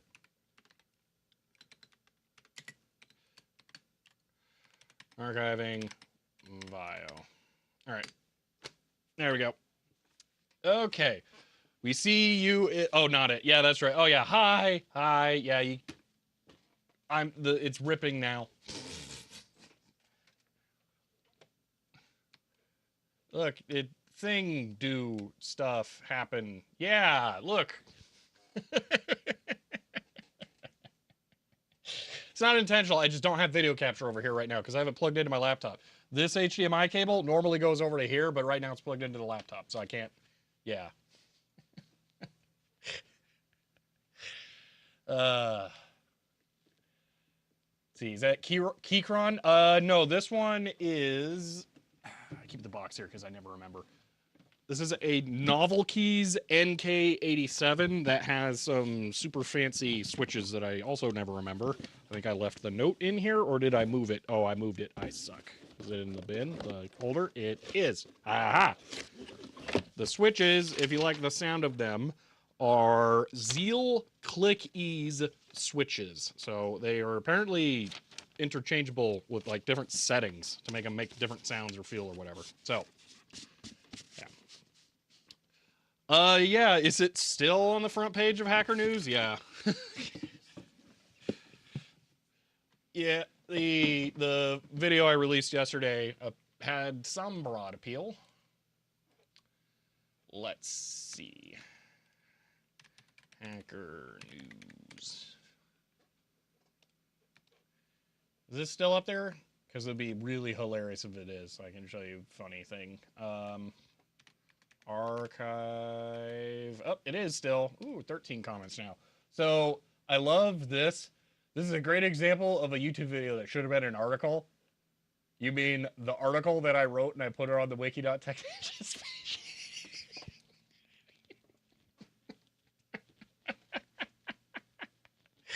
Oh, I love that. I made it a point on this video to actually create a write-up because I really don't like this kind of topic being covered only in video form. But yeah, it's that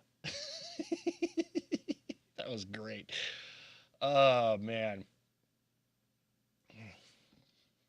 Wow, it's a lot of comments. See, this is also valid though, is that when I'm presenting it, even though it's quite literally the same text, okay? It's all the same stuff. By the way, here's the real power of oh yeah, you can't read it, sorry. It's here's the power of the script. So it's automatically paused, waiting for me to put in the next disk. All I have to do is put it in, wait till Ubuntu recognizes it, then hit enter and it goes on to the next one. I'll queue up like 10 CDs at once using this with the CSV, all pre-filled, and it will automatically continue on. I have also written my own manual CDDB querying for this so that it can fetch like metadata for ID3 tagging stuff. It's great. Anyway, what happened? Here we go. It's cranky. Okay.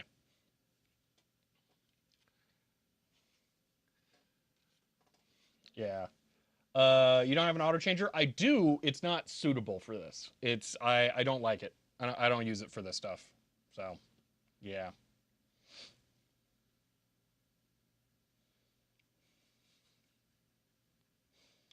Let's see.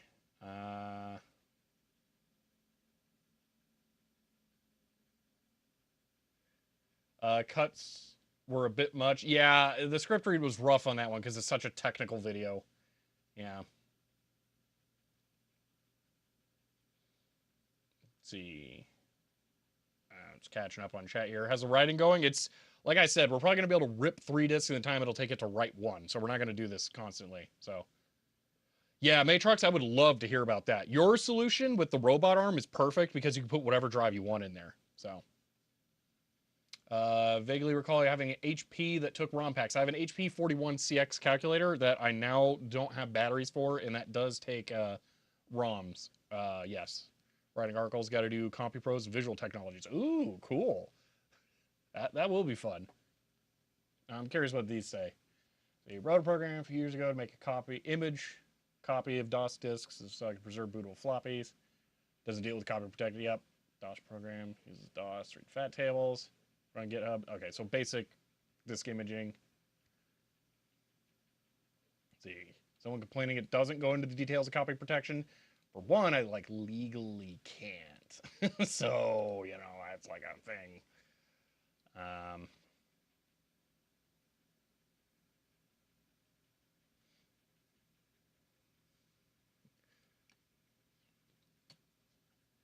I'm always surprised when people come in and tell me that they like the channel on places like Hacker News. So this is Hacker News, David, because my floppy archiving video is on the front page for it right now.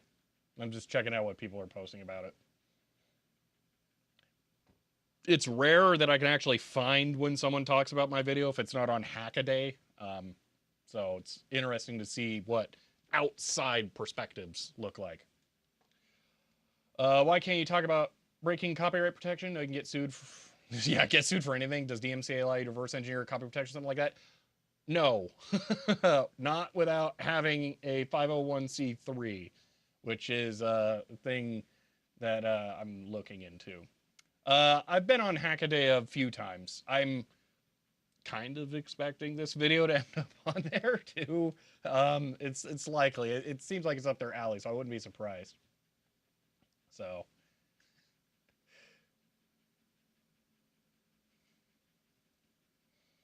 This is not being American? Yeah, really. No kidding. Let's see. HP serial analyzer floppy lockout been broken? No. No, that has not, unfortunately.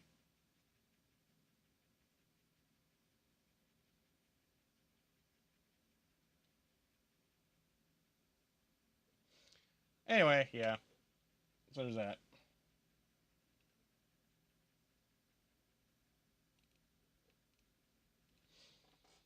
Okay. Ooh. It might be about to eject the disk over there, so we might have to do this every other one. See, someone on YouTube had a disk with the async terminal. Oh, for the thing, yeah. World of Goo 2 stream when? Probably never. Watched a new video about Ubisoft crew. Yeah, so I need to get into my Uplay account. I might actually qualify for his hypothetical person who has bought the crew but never played it. That could be I would be more than happy to be that person. Yeah, Hazion, I'm extremely interested in what he has going on there. Extremely phenomenally interested.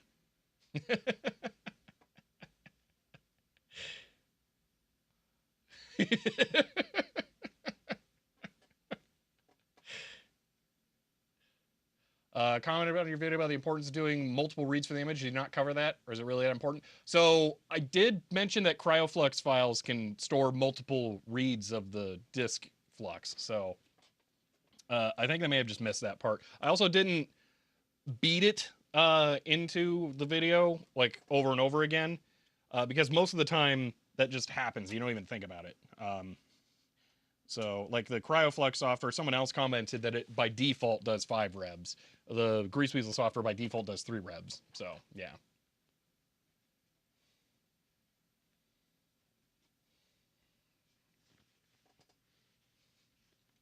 When am I moving to Europe? I don't foresee that happening. We're going to need a really big boat with a lot of water displacement to carry data generals and hydro thunders over the Atlantic.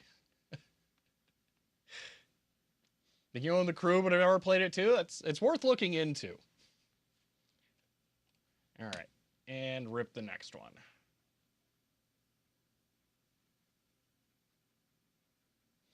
How about moving to Canada? I'm slightly more interested in that.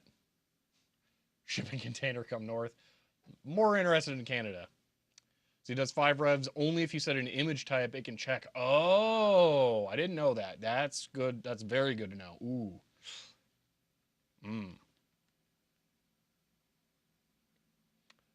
The Vaio is still burning a CD over there. Nothing has happened. So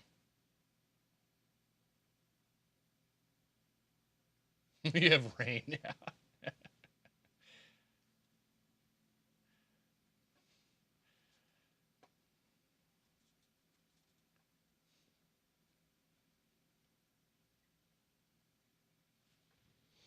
Mm.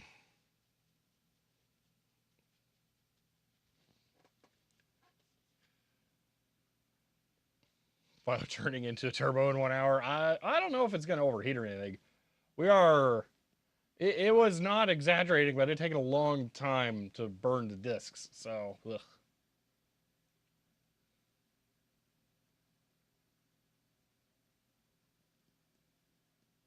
I think I'm right though. It's going to be 3 rips to 1 right.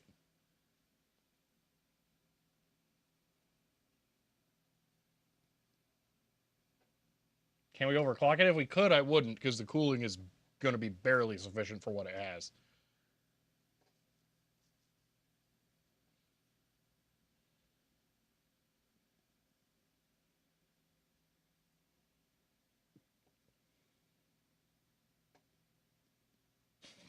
Rose can internet costs everything else. When they work at home, is there a difference? I mean,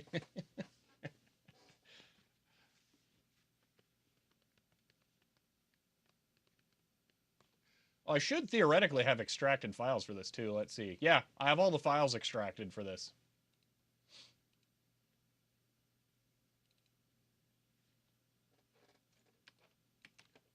Vaio logo. Oh yeah. It's my script automatically finds ISO 9660 file systems and pulls out all the files from them. It's like the same stuff over and over again. I think there's like one cab on there that's different. Elsewise, it has like one generic HTML document that says "put in the first disk, idiot." Oh, $1.25 on eBay a few years ago. That's hilarious. No software for built-in camera. Oh, that sucks. See, that's the kind of thing I don't want to have happen here, and why I'm burning all the CDs. See, oh my gosh! As I was pulling this one out, it ejected the other disc. I was 100% right, 3-1. All right.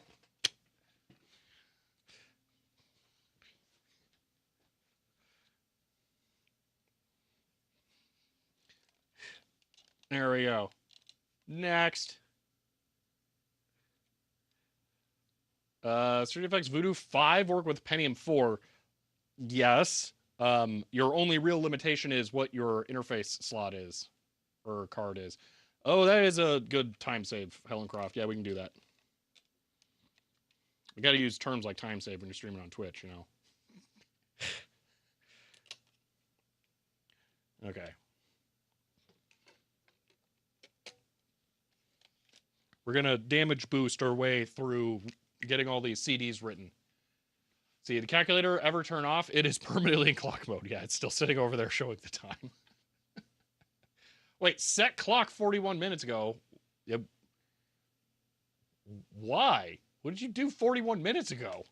I can't see the redeems over on that computer. So I didn't notice. All right. Click. All right.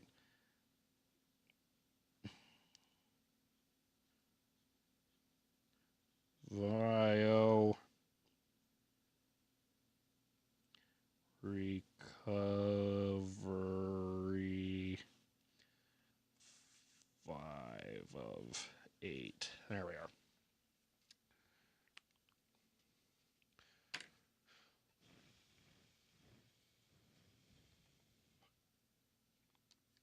All right. You know what? I'll keep these ones separate because I've already ripped the others. But I'm going to wait until we have 3 again because that was perfect. We put the CMOS battery back in? No, it's never going back in.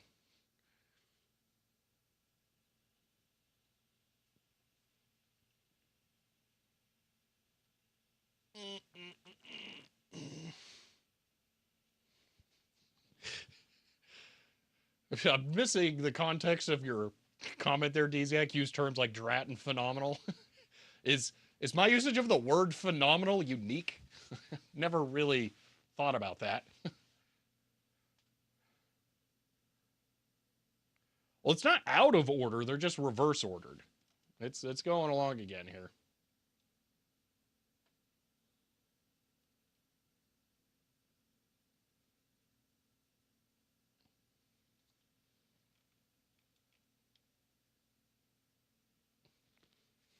Yeah, so I don't know what this 91% complete is. I'm wondering if it's like zipping up everything that's on the hard drive before it starts writing it. What? What do you mean it's done?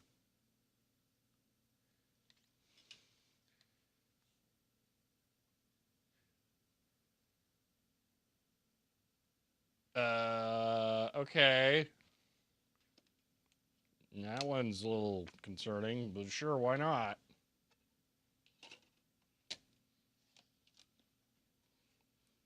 Maybe the back half has more data? I don't know.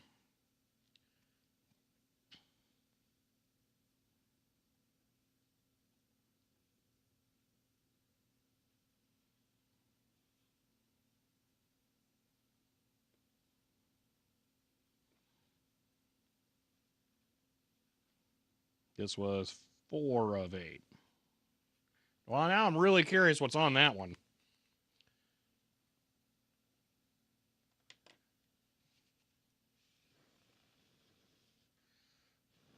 That wasn't even long enough to go rip the last one, so that was weird.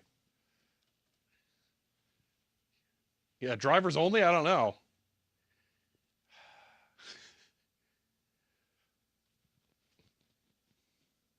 Making drink coasters. It's like, how much data is burned on the disk? That's a good question. Oh my gosh. That much, like a floppy disk's worth. Like it only goes to there. Like that was a waste of a CD. What? Why?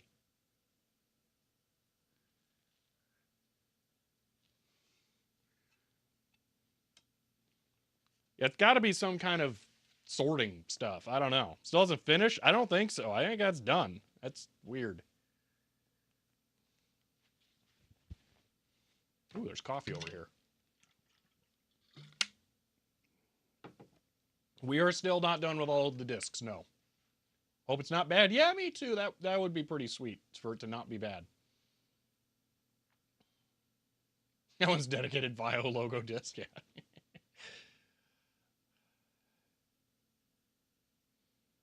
How's that a valid copy? It's you can have less data. Here, I'll just go rip them. I'll go rip 5 and 4. We'll see what's on them. It's not really easy that I have the script done. Set up. I just change the numbers. Vim single. Come on. Oh, I'm in the wrong folder. There we go. Vim single.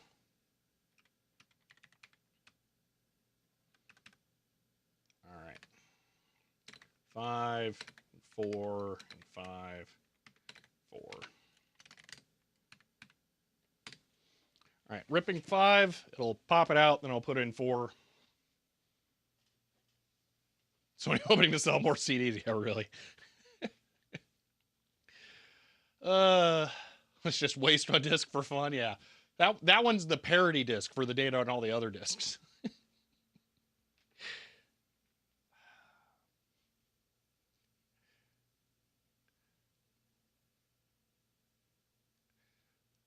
Oh, I don't think it's trying to write all the data it can. I think it's got cabs or something like that, just specific size to archive files I'm just putting on there.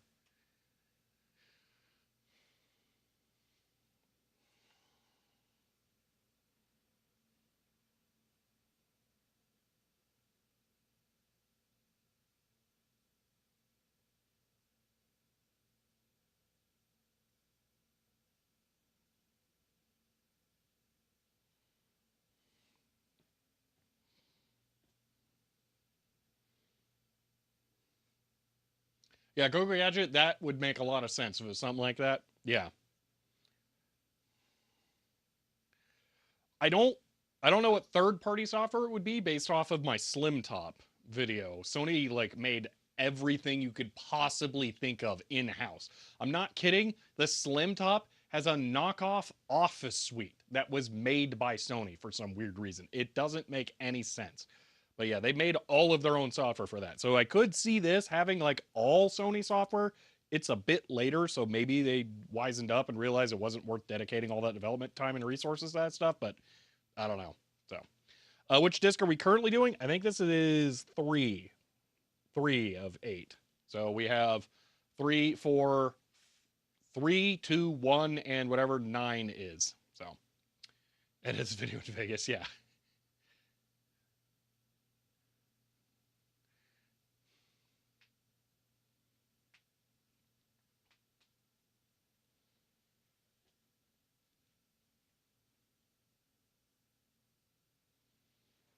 All right, it's ready for disc four, which is a little itty bitty weird one.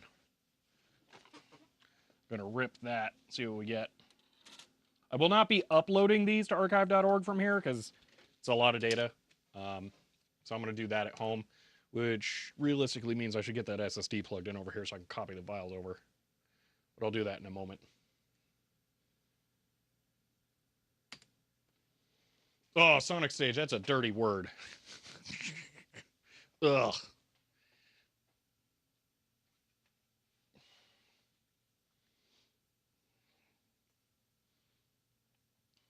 You know, while we're talking Sony stuff and we're shooting the breeze, does anyone here have a Sony phone? I'm mildly interested in replacing my Note 9 with a 1 Mark V.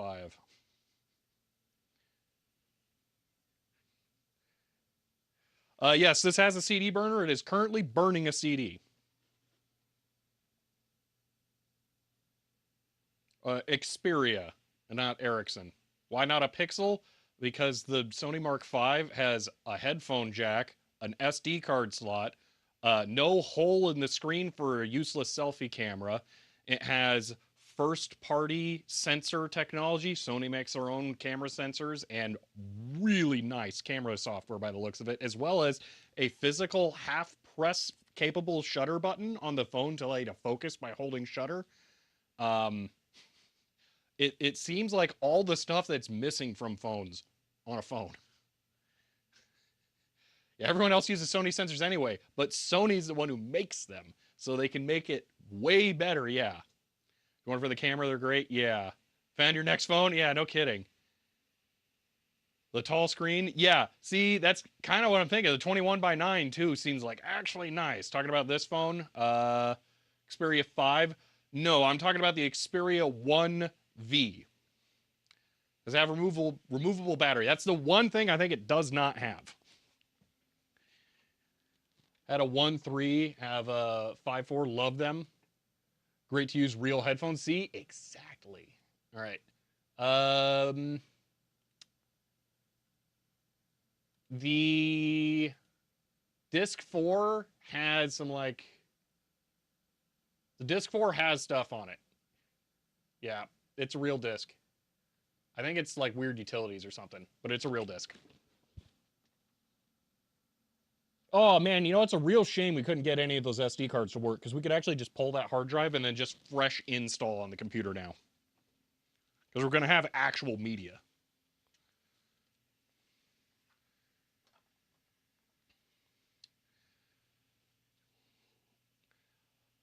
Let's see, Rocket Xperia Play. Dude, me too. The Xperia Play was awesome, except for the 128 megabytes of internal storage. In 2011, that was a joke. That was literally an insult. That was infuriating. Everything else was amazing, but yeah, 128 megs of internal storage was just horrible.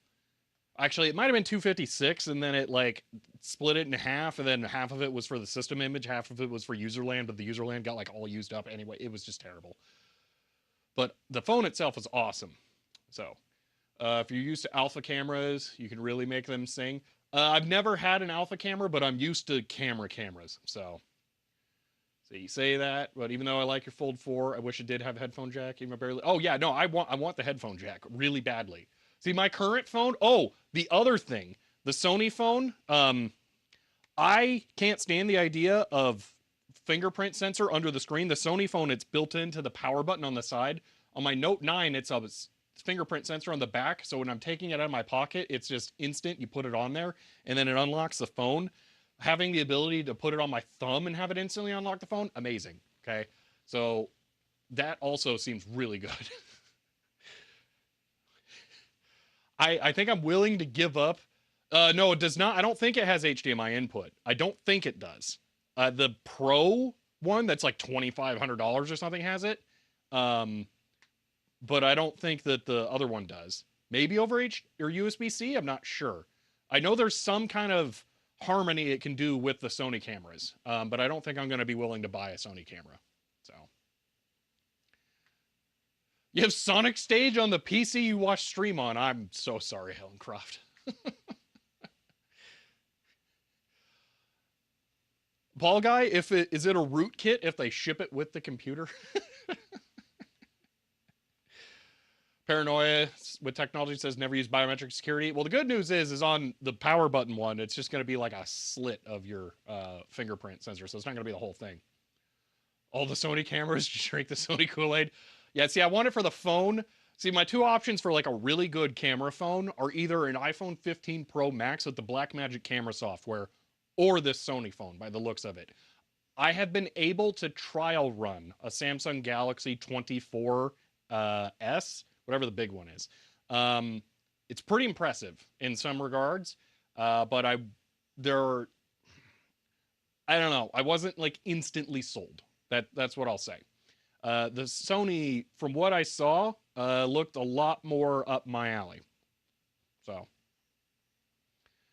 get one of the phones with a thermal imager. See, that would be nice, but I want a better phone. Those are gimmick phones. Gimmick phones usually sacrifice everything else for the gimmick. So.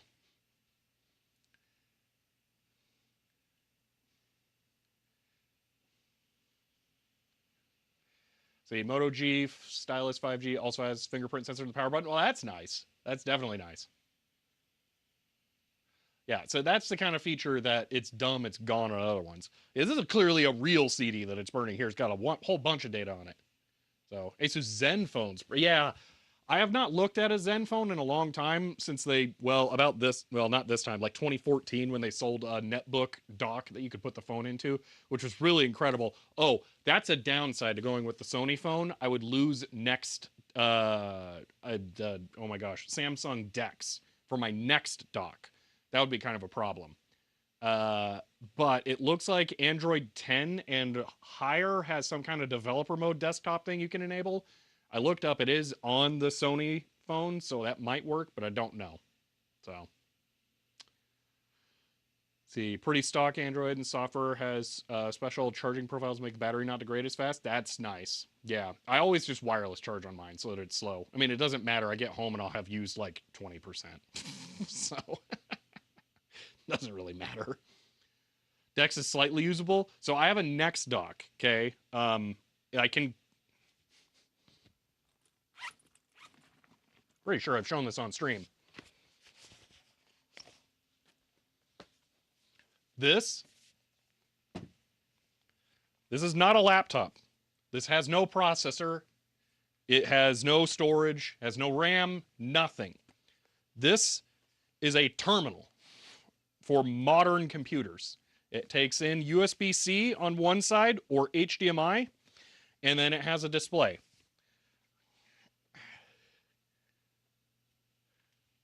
I can take my phone. I can enable DeX. Start now.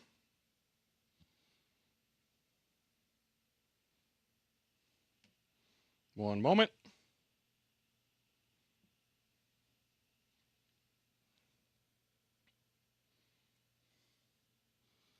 I'm going to go to camera here. Hold on a moment. I'm waiting for a notification to disappear. All right. This is the laptop, and it is showing the camera from my phone because it is the phone. I can switch it to the rear-facing camera here. Oh, yeah, it's touchscreen because, that's a thing. But this is a laptop that connects with Samsung DeX to the phone. This is an extremely useful thing to have, and I would lose that uh, by switching to the Sony phone. I would lose wireless for sure, but I might be able to plug in the Sony phone and have that work. Spiffy portable terminal, it's really awesome. It's expensive, but it's really good. Only new of wired versions of DeX. Yeah, so this is wireless, and it works with this thing. The laptop part, is not a Samsung product. This is like a homebrew upstart. There's a better word for this that I'm forgetting. A startup company. So, you know, you're not going to be able to guarantee that you get like updates and stuff, but the good news is you can't update the firmware, so it doesn't matter. What you get's what you get. uh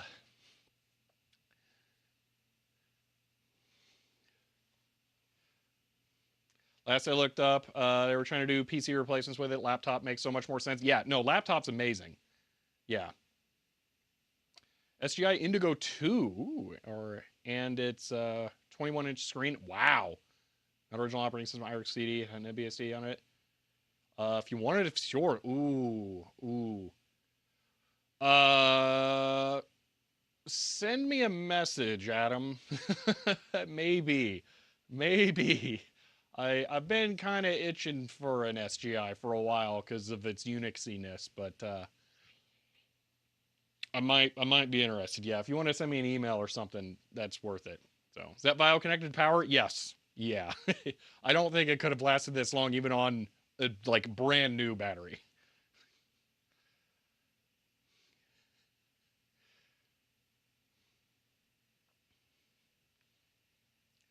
Door locks are coming soon. Yeah. Next slab with grayscale mod. Oh, is that one of there's a term. Um,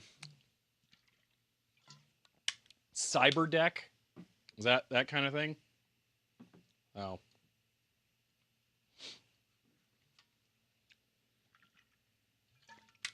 Hmm. Oh wait, next slap. No, you mean Steve Jobs' thing? Yeah. Never mind. That's right. Okay, I'm on track. Uh, well, old laptops. I will go now to the city dump and save a few and restore them. See, they're fun. They really do have a purpose, but you got to find the right ones. So I will agree. Not every single one of these is worth saving. This one definitely is. This thing's actually pretty sweet. But this is an anomaly. Okay, this thing was probably. I actually don't know how much this cost. Let's see if we can find that out. Sony Vaio PCG TR3A. Let's see if we can figure out how much this thing cost originally.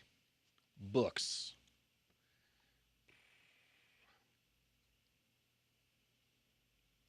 Come on, it's 2004. There's got to be actual magazines that reviewed this thing. Really? Dang. Wonder what it was called. Like a generic name. News? Yeah, I wouldn't be surprised if it was $1,200. So.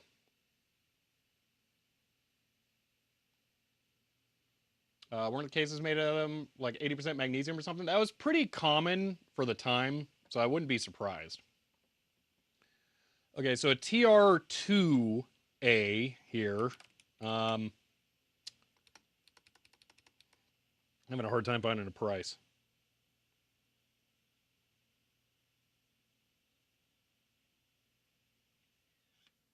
Well, that's about to be done. Yep. Man, talking about a whole bunch of stuff it comes with, but not the price. Yeah, they don't mention the price in the CNET review. All right, let me put the next disc in while I label this one. So this one is going to be 2, but we have to label this one 3.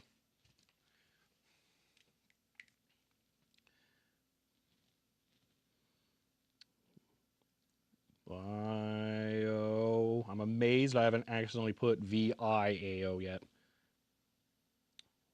Recovery. This is label 3 of 8.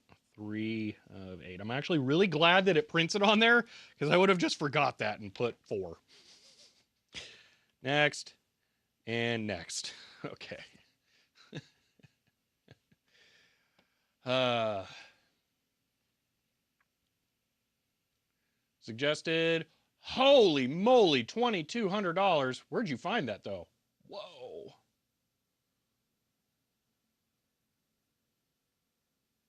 Yeah, go ahead and link it. I'm curious. Yeah, that's a whole bucket of money there.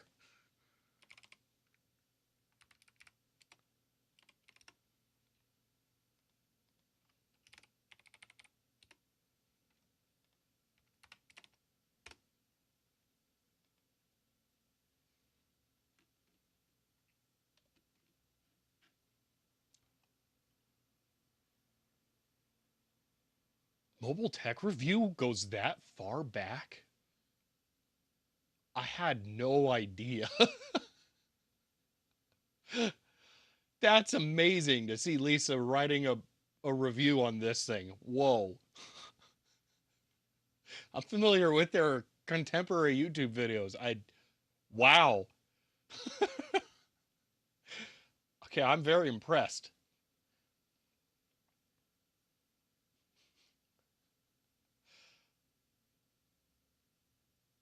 You check with the USB-C looking port. Yeah. Okay, it's a Kensington lock. Okay, I'm joking. It's a mechanical port for locking the laptop. Okay, it's not a USB-C port. I know.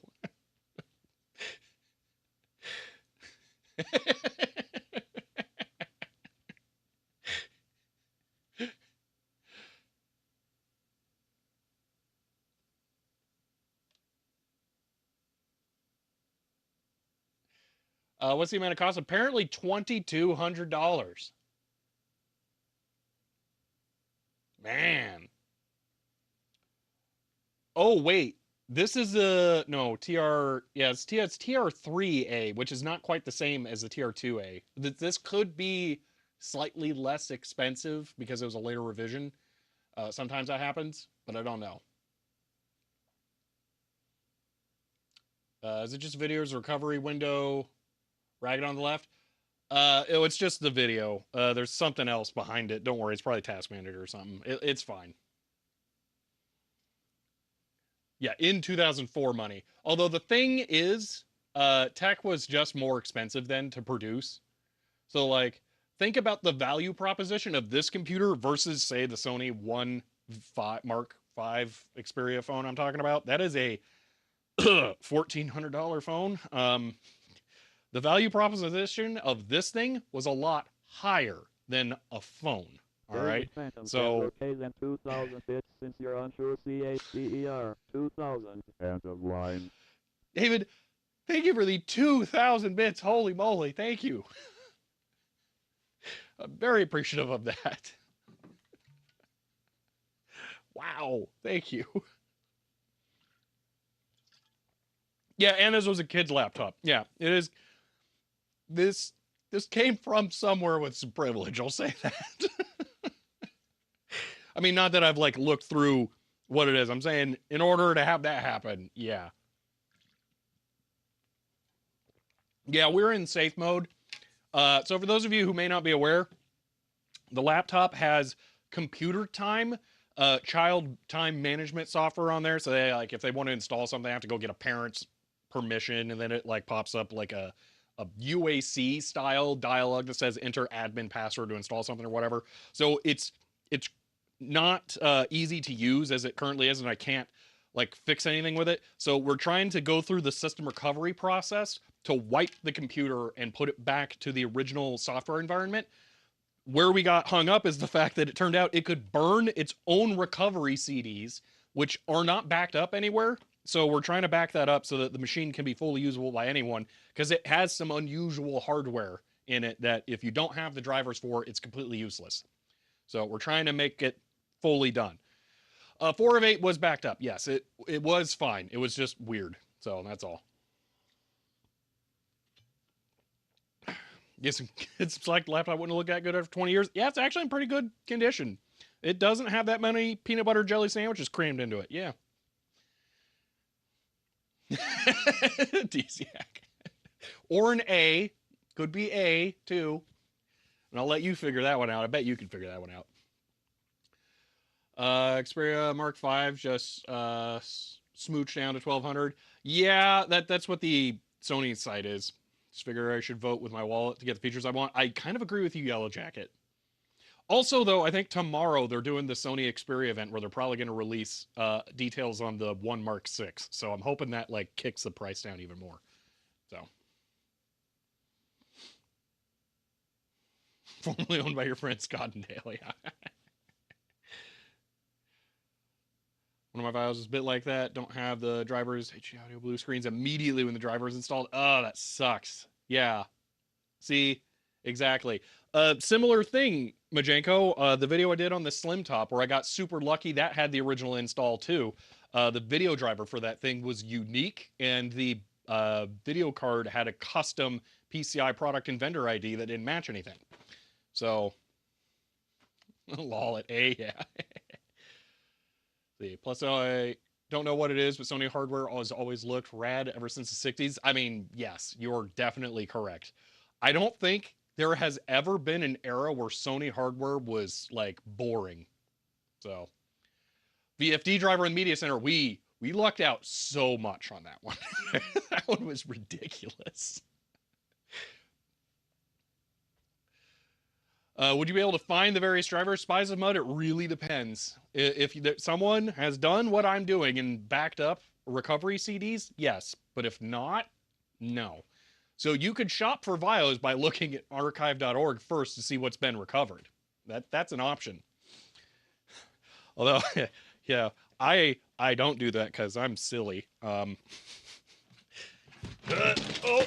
ooh, that sounded bad, but it's fine. Don't worry. That's just a whiteboard that fell.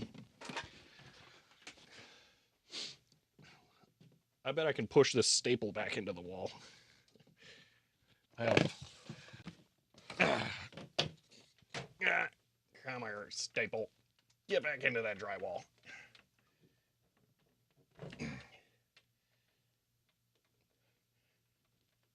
Come on. There we go. Good as new. Okay. Move one more heavy thing. That wasn't actually as heavy as I thought it was going to be. That's surprising. Okay. Get to this heavy thing. Move that out of the way. That's another thing. Ooh, look at that.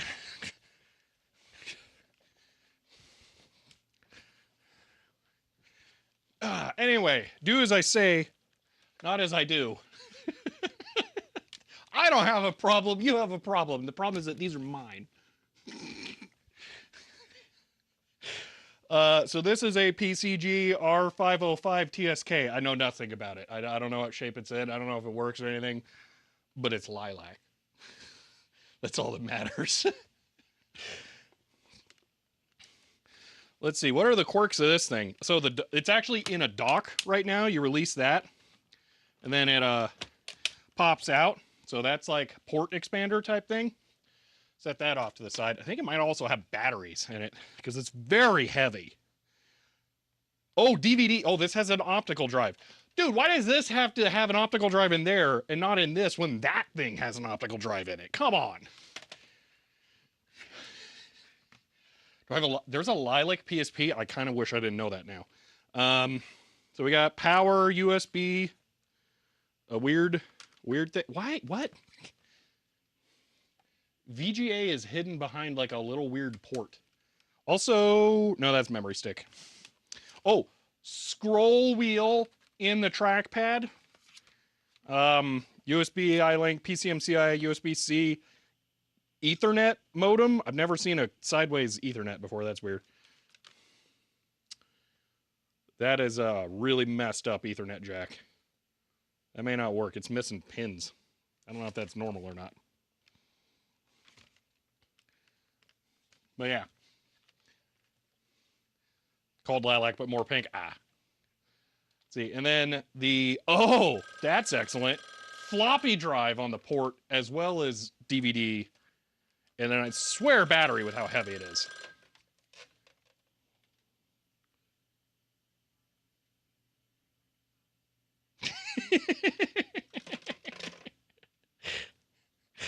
Do you have one of these, Alan Croft?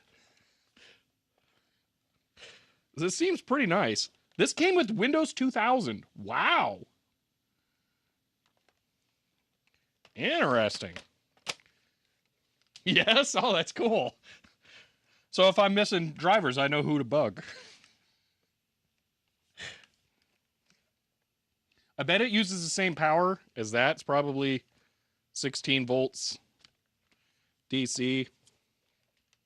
But yeah, well.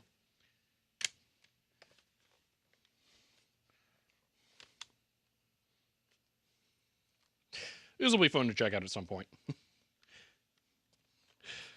All right, I'm going to go put this away, though, for now, because we're not looking at this today. We got other stuff to do.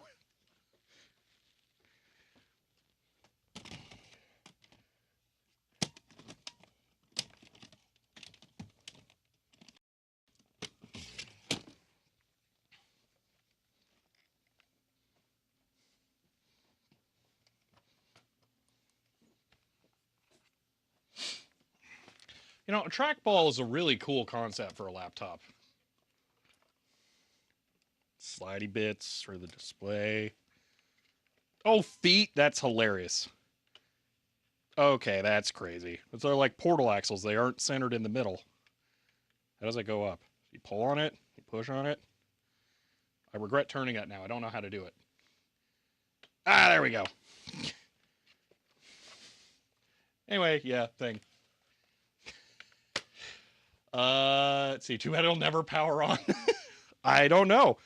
Oh, look. It's got... You've heard of micro HDMI and mini HDMI. How about maxi HDMI?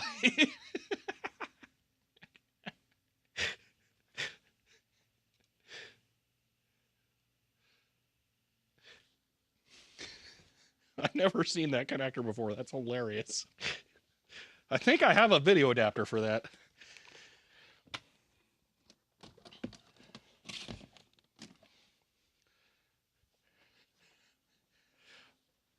That was actually a video connector too, I think.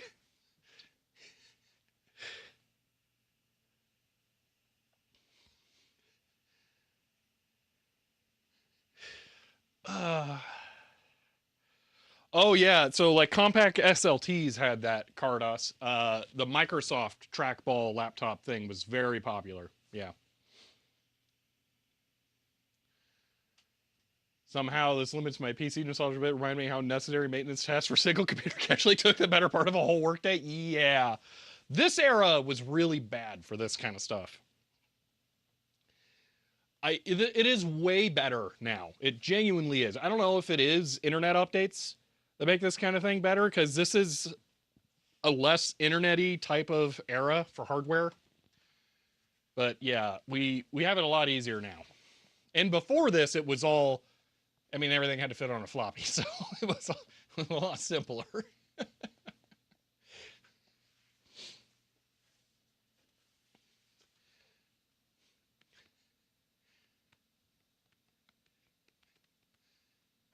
I have the recovery CD ISO for your laptop, but it's only Dutch XP version. Has folder with drivers. Ooh, okay, good to know. Weird it came with both XP and Windows 2000, but I guess that makes sense. XP was kind of viewed like Vista for a little while as like a clunky, unnecessary OS. I think it shook that pretty quickly.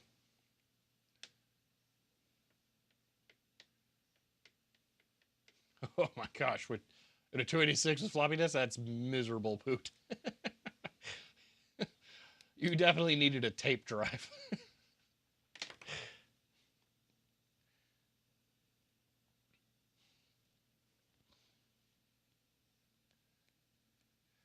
XP wasn't that good before Service Pack 3. I will disagree. I didn't have big issues with it before Service Pack 3. But I'll also say I used it so much after Service Pack 3, like way too much. I was probably daily driving XP until Windows 7. If not a little after for some systems. I used it a lot. Way too much. Sitting waiting for it to uncompress the data of the floppy took longer than reading this. Well, for here, what I think is happening, this is taking so long because it is compressing the data for the install on the fly as it writes the disks. I think that's what's going on here.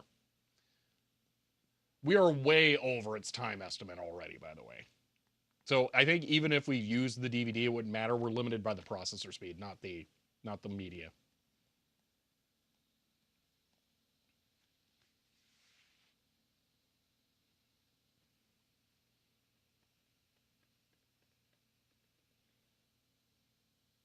Yeah, you can see it blink.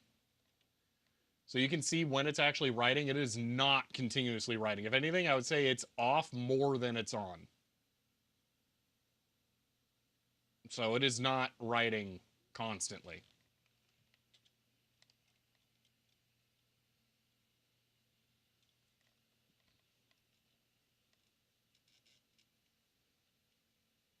Jokes on you, still have to daily drive 2000. 2000 is pretty good. Buffering it? No, I think the files on the hard drive are uncompressed and it's compressing them to put them on the disks. I think that's what's going on. So the CPU is having to do number crunching in the background, and the CPU is adequate. It's not amazing.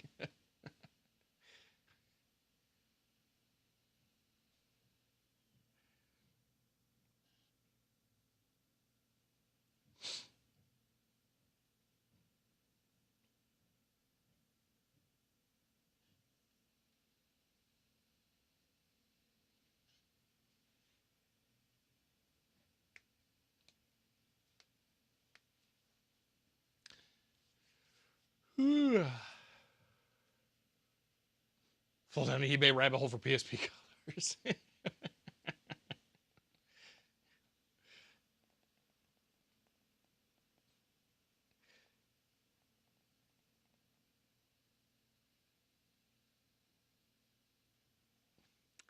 Well, Paul Guy, I don't know. So right now you can see it might actually be writing multiple sessions too. Well, no, because I would have seen that. That looks like it's a lot more consistent. So this part, it's definitely writing like linearly here.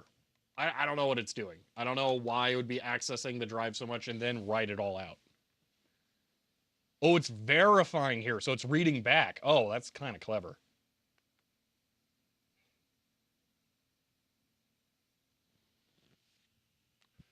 Oh, $2,500.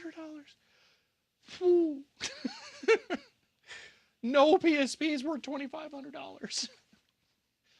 They're good, but like, no. The thing I hate the most about the PSP is that there is no one good example of them. So like the Vita, okay? The Vita 1000, that's the best one. OLED, big buttons, it's iconic looking, okay? Great. Nintendo DS, all right? The DSi XL, IPS screens, better buttons. It's got the camera stuff going on, okay? Does all the games. Great version. New Nintendo 3DS with the dual IPS screens. I mean, you can even get it without that if you want to give up and not spend like $600. But yeah, new Nintendo 3DS. Okay, that one does all the stuff, has better features, has a Circle Pad Pro integrated into it. Okay, that kind of stuff. The PSP though, okay, 1000 and 2000 have video out. I don't think 3000 does. The 1000 has the worst screen. The 2000 and 3000 have better screens, but then they also have like visualization issues like bleeding. The 1000 has, I think, a more reliable UMD drive than the later ones. And then the 1000 is also the iconic one, the best looking one. I think the DS, the original DS, its looks do not make up for its ridiculously horrible screens. So you're better off with the DSi XL or something like that. But yeah. Oh, the PSP. Well, Sport. You mean Go? PSP Go. Was it called Sport in different regions? 2000 screen sucks. Yeah. See, 3000's away, but then you don't get TV out.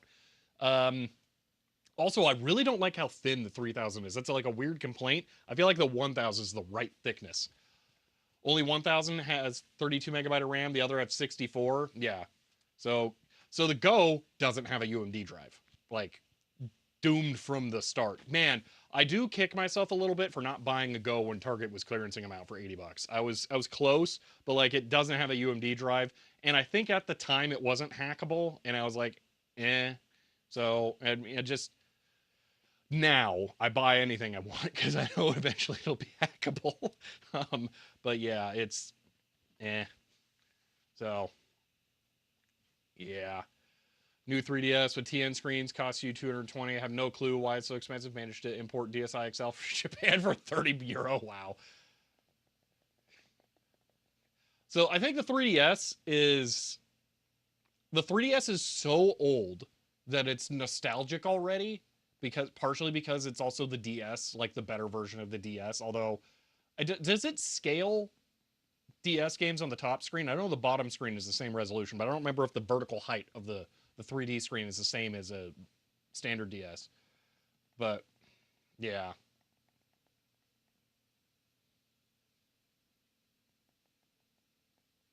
yeah, I've told this story before. I have a dual IPS 3DS because I found out about it when they first released the Galaxy edition, and purple's the best. So I wanted that. What was funny is I held off on buying a 3DS until that came out because I knew Nintendo and they like to release 3 billion revisions of the same hardware, and that felt like it was finally done. Found out about the dual IPS version and went to 9 different stores locally, WalMarts and GameStops, begging them to let me open some of them and turn them on. I'm surprised. I think I actually managed to convince 7 of the stores to let me open the boxes and turn on units. Um, but it was finally a GameStop that let me go through like 5 of them. And the dude was like really cool there about it. I even forgot to get a power supply, and I ended up going back because I didn't have a 3DS power supply at the time. Ended up going back. The guy was like, "Yeah, just here you go," because they knew that and forgot to recommend it to me. So Digital Ice Age. The reason I say the 3DS is nostalgic is not because it is that old, but because it in my opinion continues the history of the DS, and it has the nostalgia of the original DS tacked onto it. So it went straight from in production unit to nostalgia item. That's why I classify it like that.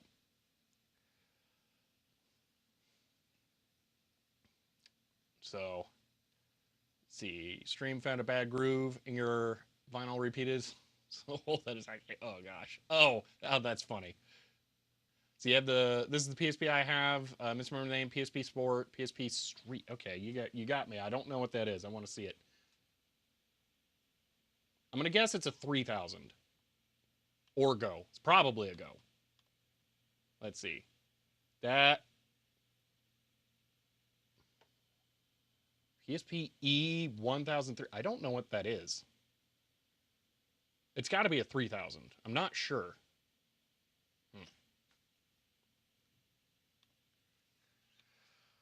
Hmm. Original silver NDS was a chunker. Yeah. The thing is that I think that one, its cons don't make up for its originality and it being the like the hero one. Like if you think DS, that's what you think of. I think that doesn't balance out to be worth using. So Europe only model with mono speaker. Ah, okay. Weird. Original DSs were basically best looking. Nintendo handhelds grip was so nice. Screens were miserable. Yeah, they were terrible. Truly horrendous. I may or may not have wrecked mine with WarioWare Touch in the dog petting minigame when I discovered you could just hold the stylus on the screen and whip it back and forth constantly and always win.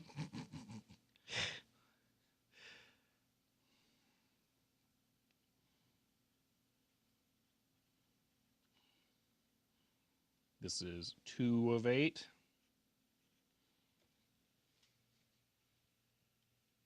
Yeah, it is a weird looking PSP. I don't think this is the last CD. This is Recovery Disc 1 of 8, but I'm pretty sure there's going to be one more.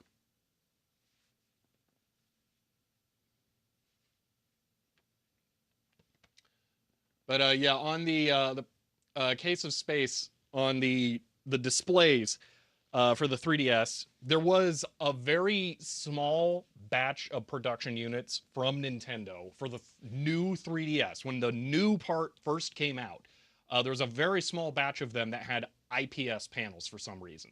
They instantly switched over to TN. It's maybe like they thought they were going to do that, and then maybe they couldn't actually reliably produce them with the yields being terrible, and they went to someone else or something. But there was a very small batch of them that have IPS panels. And I will maintain until I die that the IPS 3DSs are, they deliver on the concept of 3D on the 3DS in the best possible way, to the point where I played every single game I owned in 3D on it all the time. I never turned it off. It was fantastic. I also have a penchant for desiring 3D content, but so take that bias into account. But it was fantastic. I've handed it to other people who had 3DSs and told them actually try this with 3D, and had them agree that the 3D effect on that one was better because of the IPS panel. I don't know if it was a lack of ghosting, the just deeper blacks that make it feel more real or something, but it did look better. So yeah, I will hold that the IPS panel new 3DS is the best one. And if you ever get the opportunity to try it, it's worth it.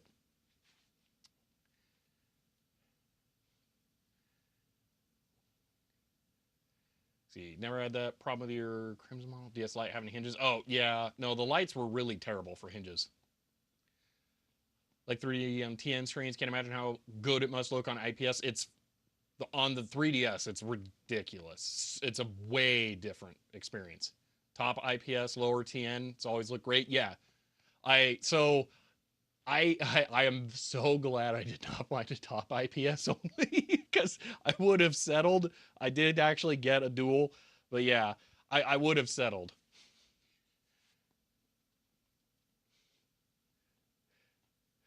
Well, case of space, I got a. If you can look through local game stores and turn them on to, check that it's good, you might be able to find one that they don't know about, because it's such a niche thing that even local game stores don't know that that's a thing that you can check. So you might be able to find one locally without paying out the nose on eBay.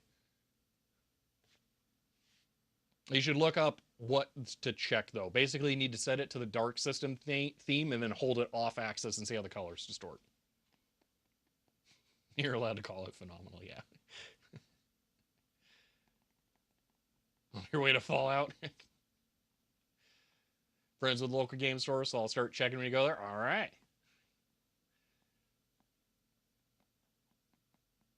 You know about it until way after. Oh, okay.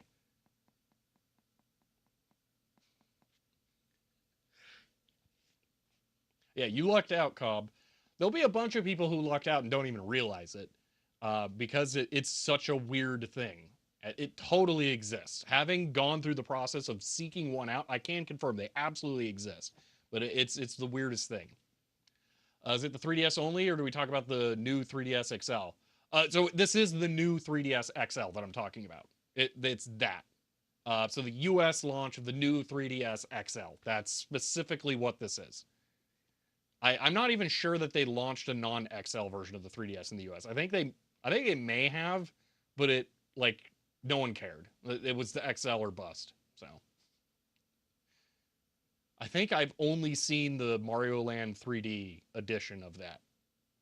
Like, and only when I was hunting for my IPS one.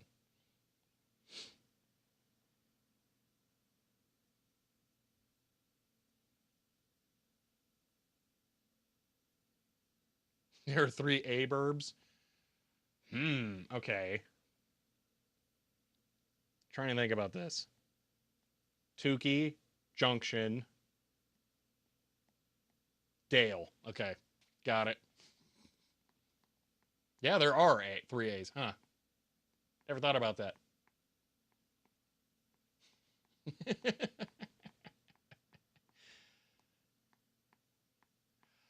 Senator Madness, I will completely agree. They are way too big. The DS has just garbage resolution. The only reason I will not completely rip them to shreds for it is because of the hardware is old too. The Vita Okay, this will drive me insane until just like always and forever. Okay, I want to love the PlayStation Vita so much, but it was so underpowered that it couldn't do what it needed to do. There were launch day games on the Vita that did not run at the native system resolution of the display.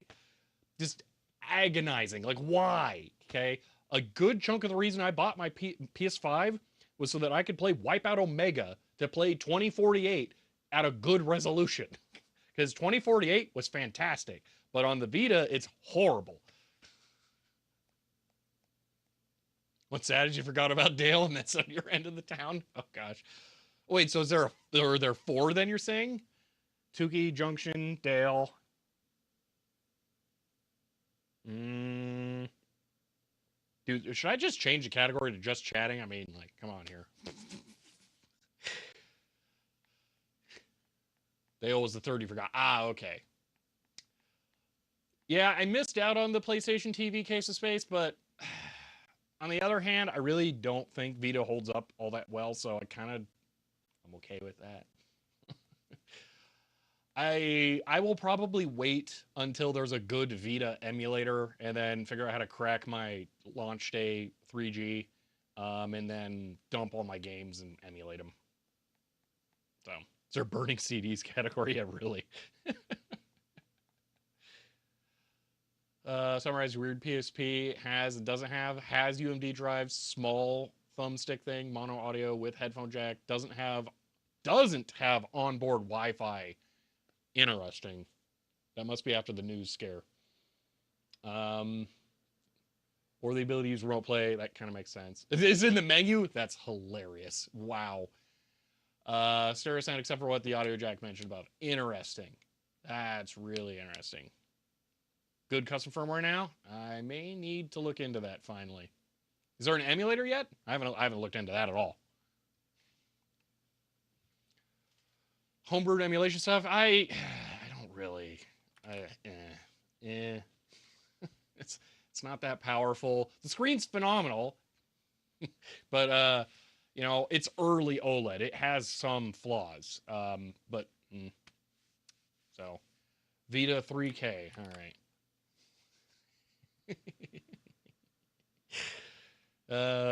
Vita 3K. I'm just curious. Okay. No, man, unsurprising it brings up a bunch of Wololo articles.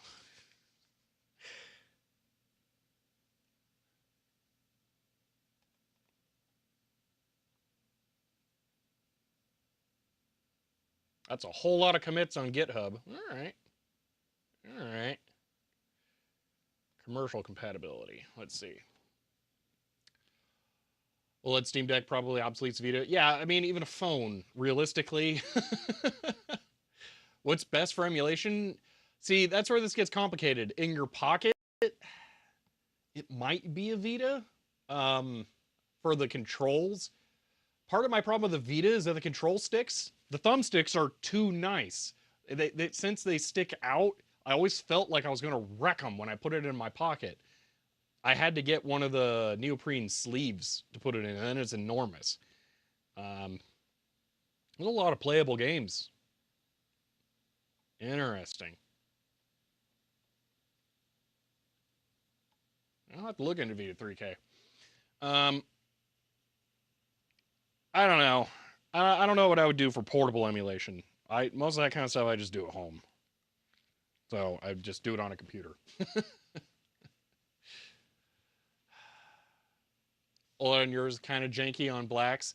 See, yeah, that's the thing. Is that the blacks pretty bad. Day one on mine, I actually identified the flaws with the black levels on it.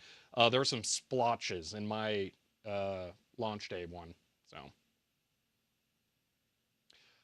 yeah, Alex, you're actually onto a better point there.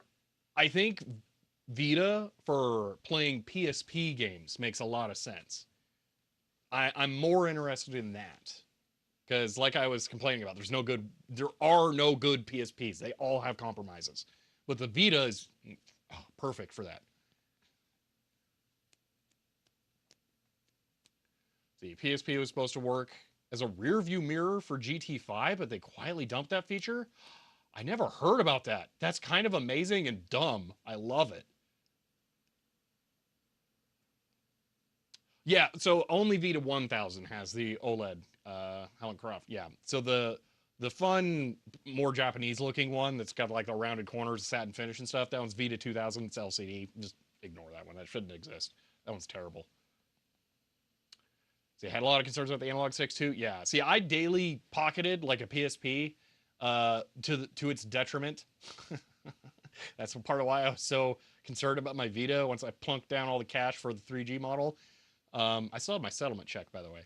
Um, and I wrecked my PSP. I need to do a case swap on it. It's bad. Or figure out how to polish the front panel.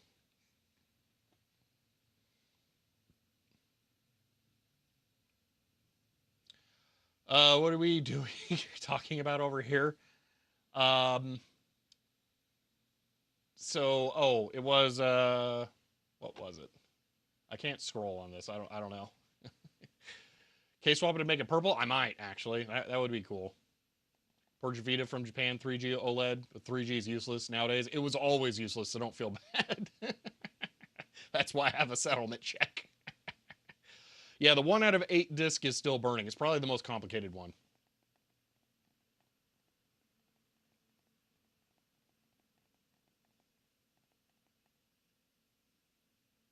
Oh, you know what, Dziak? You're right. It's the 2 and the 3000 that had video out. I think the 2000 does composite, and the 3000 does component, and the 1000 doesn't do video out. The difference is here's where it changes functionality. The 1000 has support for the cabled media control remote. The 2000 and the 3000 I think don't because they have the video connector. That's the difference. To me, the PSP needs to also be a portable media player. That was part of the sell for it. It's like it's your everything device. Okay, cell phones weren't a big deal then, so the PSP was like everything.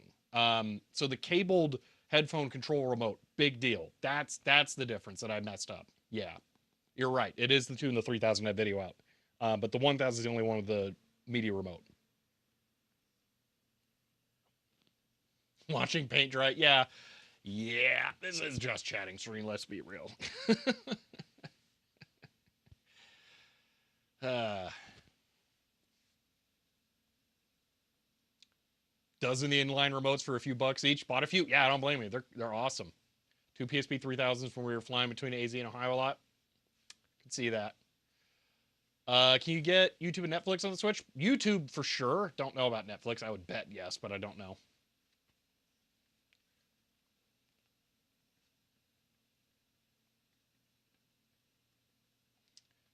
I did do remote play for the PS4 on my Vita. That was kind of cool, but that's like, eh.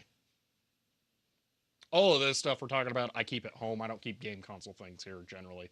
I have a couple of things that have managed to intermingle that I need to extract, but nothing of significance that we can poke around with.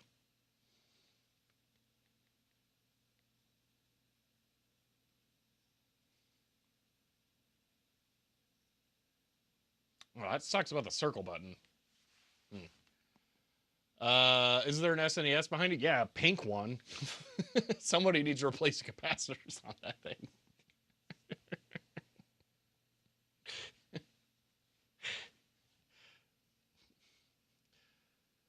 So the case mod my Steam Deck, that ain't happening. PSP, you have the USB mic. Ooh, the USB mic is really cool. It's so dumb, but it's really cool. The camera is cool too. For that, I wasn't. The GPS is not familiar to me. Interesting though, very very interesting. What about the Game Gear? Yeah, that one I kind of fizzled out on because the capacitors are really weird and difficult to identify, and I need to cross-reference other sources to populate CapsWiki a little better because they're cylindrical electrolytic caps, but in that weird surface mount package, they're strange.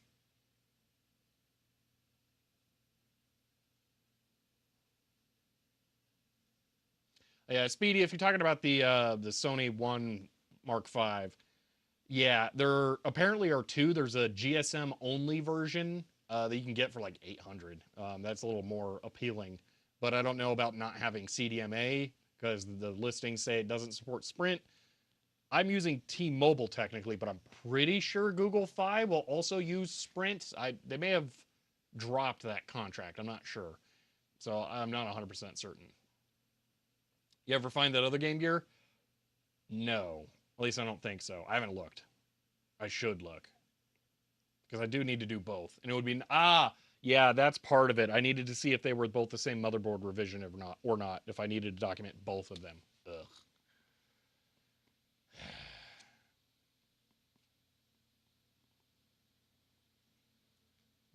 DC, it is. Okay, yeah.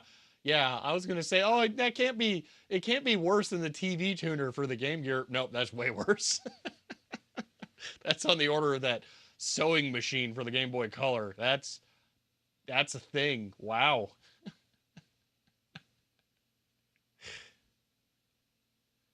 You're on Fi and it doesn't use Sprint. T-Mobile, I think, might fall back to US Cellular if not. Okay, good to know.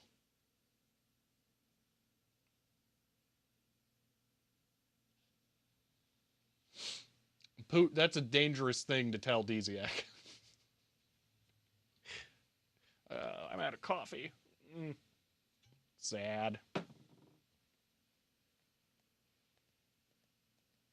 Two-channel oscilloscope for the Game Boy. Now that's super cool.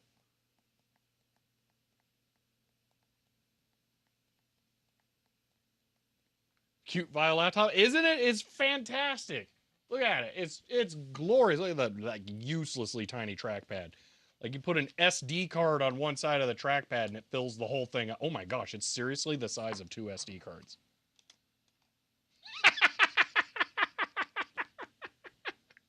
That's how small it is. It's two SD cards. Oh my gosh.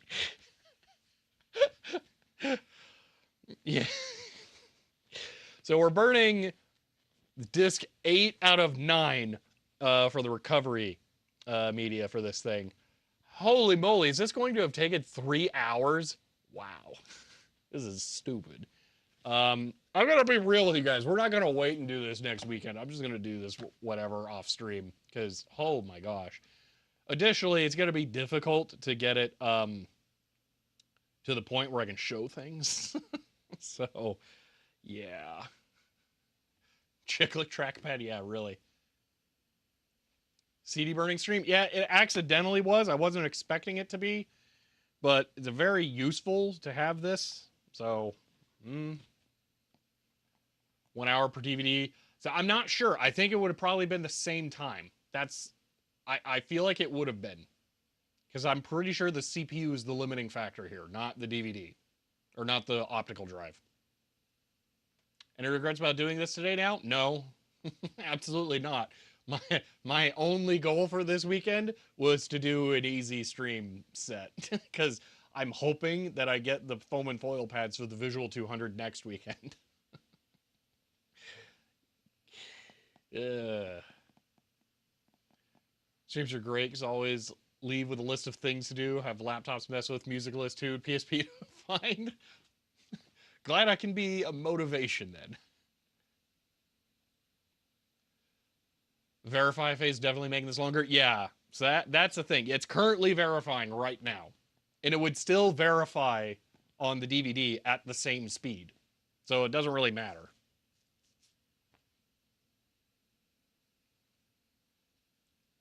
Because it probably reads CDs and DVDs the same at the same data rate, if not even faster on CDs, because generally that was faster by this point. So, yeah, PSP with no region locking is really nice. Yeah, I remember that. Kirsty, though, I did not know they were showing off the Xperia 1.6 literally tomorrow. I might have to order one. Sorry.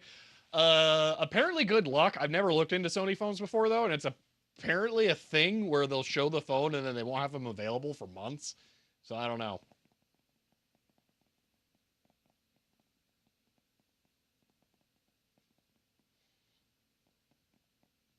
Small question. Is there a way to rip the samples from a Casio SA46?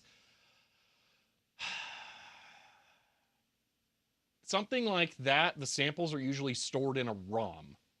You might be able to pull the ROM and dump it and then figure out where the boundaries of the different samples are. If they're consistent, like, they're 1000 samples at 816-bit, mono or whatever, you might be able to figure out how to dump them from that or extract them from the ROM dump. But yeah, that would take some significant reverse engineering of how to figure out how to do it. And yeah, I will tell you, Zedzark, I have no idea what a UUCP is.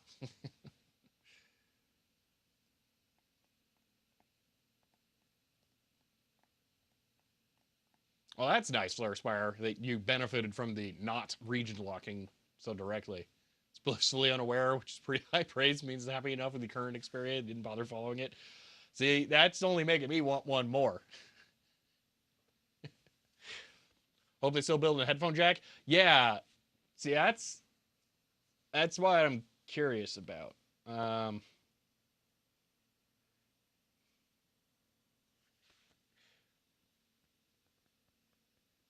I'm curious if they drop any of the like good features.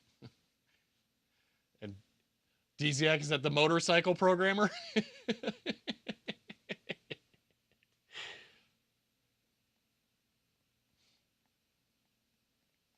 After having three of them, they usually put it up to pre-order. You get decent pre-order goodies, but yeah, it's like, oh, here's rad new phone. Enjoy seeing it 3 months from now. Gosh.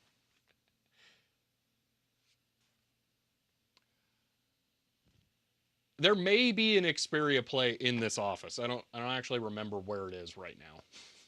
I might be able to go find my Xperia Play. That is hilarious, DZAC. Oh my gosh, it's a lot of money.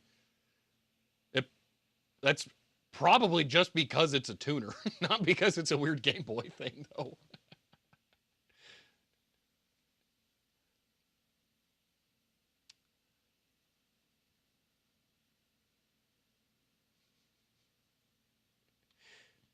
You may have broken DZX's wallet, Poot.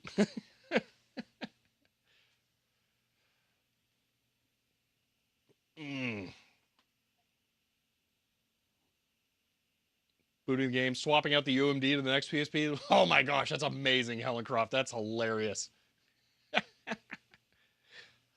I'm going to go see if I can find my Xperia Play really quick. Oh, it just finished burning the disc right as I was walking away. I'm like, yeah, I can go look. Nope, I can't. Okay, I'm curious though. Is there going to be a 9th one? We may be done. I bet we're not. So, there we go. I'm going to label this 1 out of 9, and I'm going to wait to put in the next disc.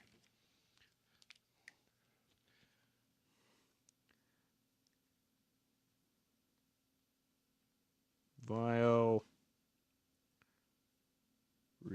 recovery 1 of 8. All right. Finally finished the 8 recovery discs. Let's see if it's going to give me a 9th thing here. Insert startup recovery disc. That's what it's calling it. So I bet this is like either a boot restoration or an actual operating system install disk. So we got one more. It is truly 9.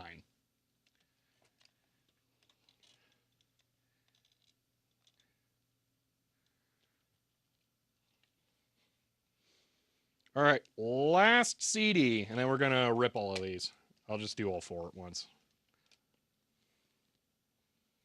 All right, and I'll give it a second, and then I'll go. What was the tiny disc? I think it was just something dumb. I don't know. So it was a sense of comedic timing, yeah. 1 out of 8, and out of 9. I did write 8 on it, yeah. Only 3/4 of the way through stream, yeah. Woo! All right, and go. Writing. Okay, I'll be right back, see if I can find my Xperia Play. It's been a little while. And then I can show you guys why it's the single greatest phone that was ever made. Hey, somebody put a bunch of stuff in the hallway. Ugh. And there's a smell creeping into the office again. Great. Oh my god. So strong in this room. I'm going to have to close this door. That's ridiculous.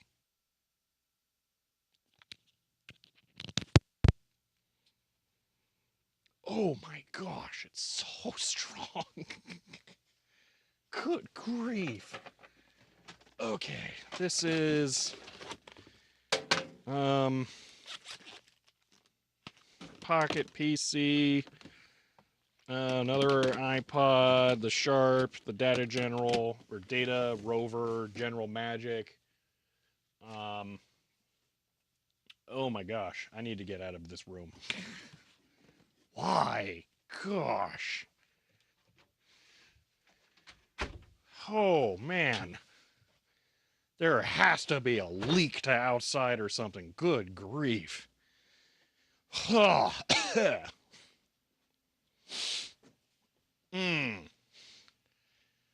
Oh.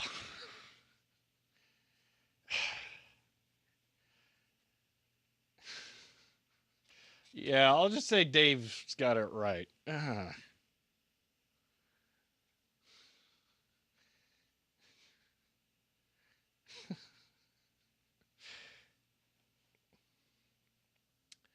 Yeah, I should have a box full of media players. You know, there's one other area I can look really quick that it might be. It's there's also a really strong chance it's at home. Let's see, what's this? That is a Samsung Galaxy S3. That's a digital camera. In here, I've got a weird tiny mouse, the really awesome PCMCIA mouse, Sony mini disc player. Yeah, I don't know where the Xperia Play is. I bought it new at Best Buy. It was kind of amazing. Absolutely one of the best purchases I ever made. The back plate was utter garbage, and I was kind of always envious of the people who got the 4G ones in Europe. I was also envious of the people in Europe who had the ability to actually buy PS1 games on it. You couldn't do that in the US.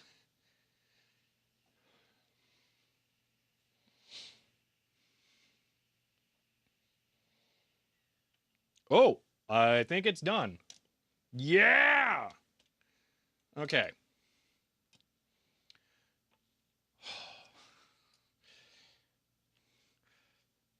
Finally, all the discs are done here. We can actually label this one and then move on to the restore. Woo! Okay. So this is Vaio. This is the last one. I'm going to put the actual full model number on here. Vaio P C G T R 3A. And startup recovery.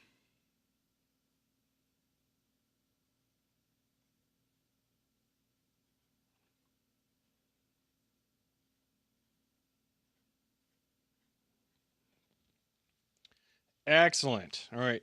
I've already ripped every disk up to this point, so we'll go rip all of these, and then I'll be able to upload the full set of recovery media for this computer to archive.org. But for now, I think we can tell this to continue on with our own recovery from the hard drive on this machine. Whew.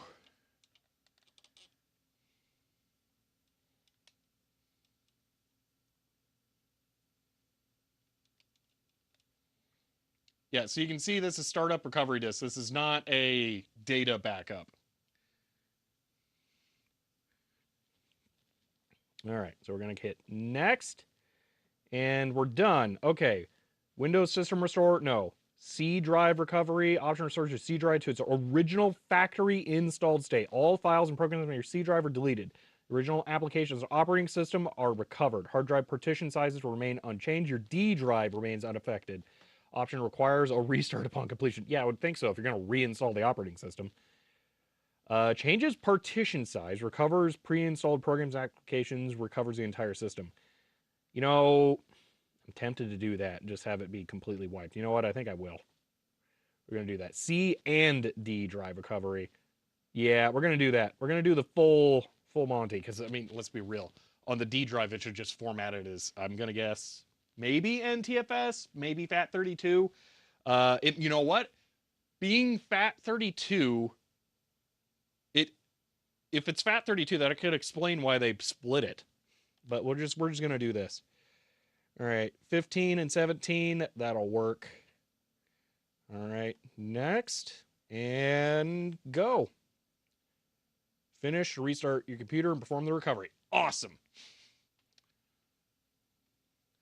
I'm going to widen out just in case it has more to show.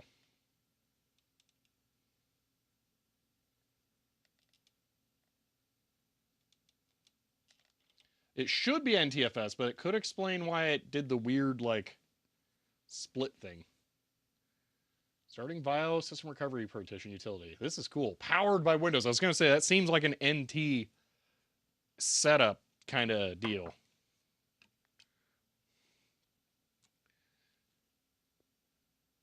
KCSA sound chips. Oki. If you're familiar with sound chip, hopefully you can find some kind of way to rip samples. I am not familiar with trying to rip any samples from any keyboard, so I'm not going to be helped with that, unfortunately. Let's see, does your unit have a DVD burner or just CD? It only burns CDs, or else we probably would have burnt it to a DVD. You managed to find the original drive of this Vaio. Strange sound, but it's dead. Ah, that sucks. All right. That seems like a lot of progress. Oh, it's wiping the partition table. Okay. Well, this might go pretty quick. Okay, it looks like it's just going to be 800 by 600, so we're going to zoom in here.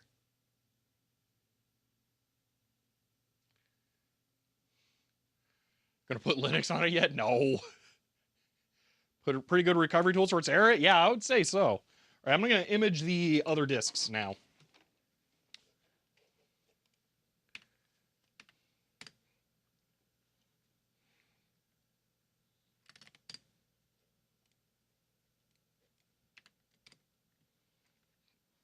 All right, so we have 3, 1, 2, and startup recovery.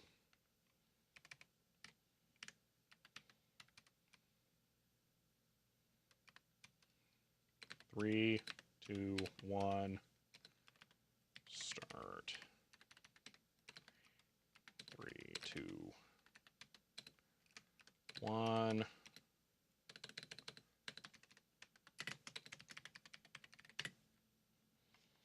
All right.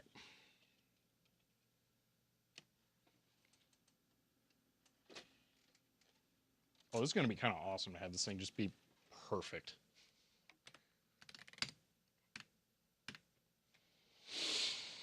It's going up? What do you mean going up? May finish just as the stream ends? Oh no. Oh no. The time estimate clock's going up? Oh no. I can't see this. Oh no. Estimated time 13 minutes. Oh, that's not too bad. The Vaio's like mine, then the drive is partitions, first partition 7, recovery, rest is split 50-50, C and D. Yeah, it's basically like that. Yeah. Stream ends just before it finishes. End stream just before it finishes. Oh gosh.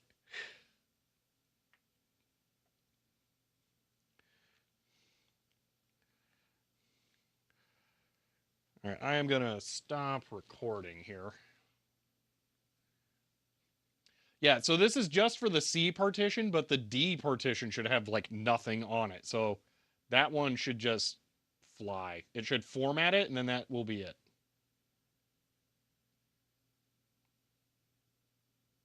Stream can't end. Your microphone hasn't died yet. I got bad news for you. I already changed out the microphone, and you didn't even notice. Ha ha. It's actually churning through the drive pretty fast. Yeah, I would say so.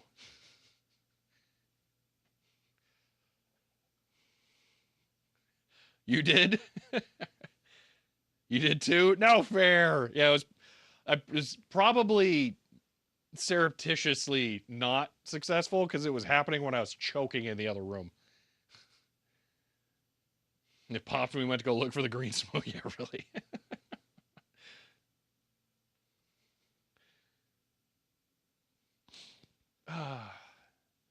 Plan is to replace the pace when we extract the drive for clean. Yeah. Um, I don't. Actually, yeah, it could have been thermal throttling. Maybe. I don't know. It's a good point. Yeah, we'll replace the pace later, or I'll probably do it off camera now that I'm thinking about it. When I do pull the drive out and reimage it. I'm going to have to reimage the drive now that the recovery's been done to get a clean slate.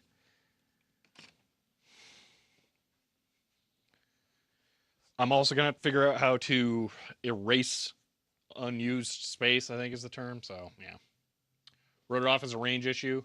He's trying to control your ability to estimate his battery depth. You know it. I was fully prepared this time. All right, ripping disc 2, and I can smell the smell creeping into here. Ugh. Why? Why in an office area? One of them lasts about 15 minutes longer than the other. Yeah, I would actually maybe say a half an hour. Yeah. Change microphone point redeemed. Ooh, that's kind of an interesting one. Have it only be an option after 2 hours into the stream? Bulk erase HDD and reinstall from CD. So I could do that. If I can get a compact flash card or something working, I would like to do that with a 32 gig compact flash card just to make it way easier. And then restore from the CDs onto that. And then it would be much more beneficial for people. 7-zip the image will get rid of unused space. Does it really? I do not own that Dziak. Sorry.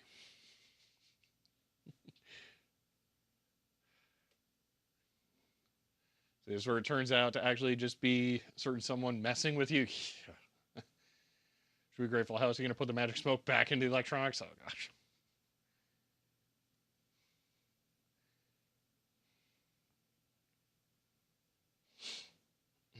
Get 44-pin ATA to SSD adapter.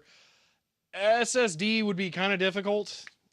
I mean, I have SD here. That's what I tried to put it in. That did not work. Those are very flaky. A lot of computers just refuse to acknowledge that those exist. So, and there's only one kind of those as far as I'm aware. I could potentially try to find a I could potentially try to find an SD to compact flash adapter that people have already verified does IDE mode. That might be a thing. But yeah, I don't know. They replaced 2.5-inch drive. So the problem, Old Master, is that the 2.5-inch drive in this is not full length. It's half length. So it has a standard 44-pin connector, but there's not as much space behind it. So it's weird. I don't know. I couldn't just go get like a King spec. I think they make SSDs that could potentially plug into 44-pin. So another reason to swap it for a CF card. Well, I mean, yes, but I don't have any. And as I did explain in like the first 5 minutes of the stream, they're ridiculously overpriced. All SD CF adapters the same. The modes are all down to the card. Yay. Yeah, I explained earlier that it's actually a better value dollars per gigabyte to buy an 8 terabyte NVMe drive than it is a 64 gig compact flash card.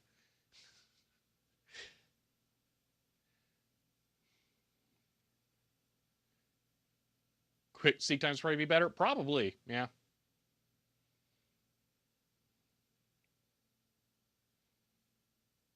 Oh, that could also be why they split the drive.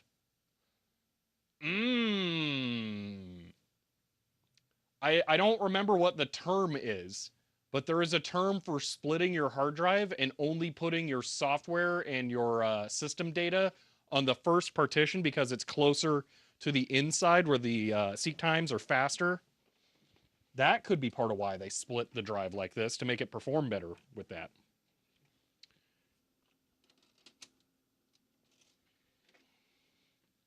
Short stroking. I think that's it. Yeah.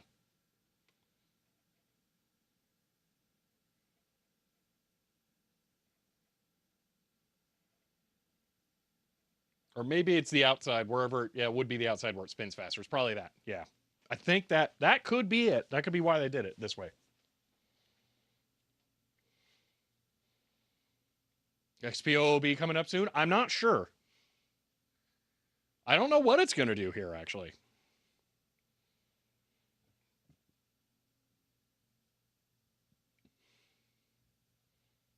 Oh, it's done. It's waiting on me. Oh. All right, that's the recovery done. That took about as long as it took to burn one CD. That's really depressing. All right, next. And finish. Okay. Now here's the thing. If I was really clever, I would turn it off and image it at this point to capture the out-of-box experience. But I'm going to go ahead and make a user and then image it that way, because it's probably going to have me set up a user here.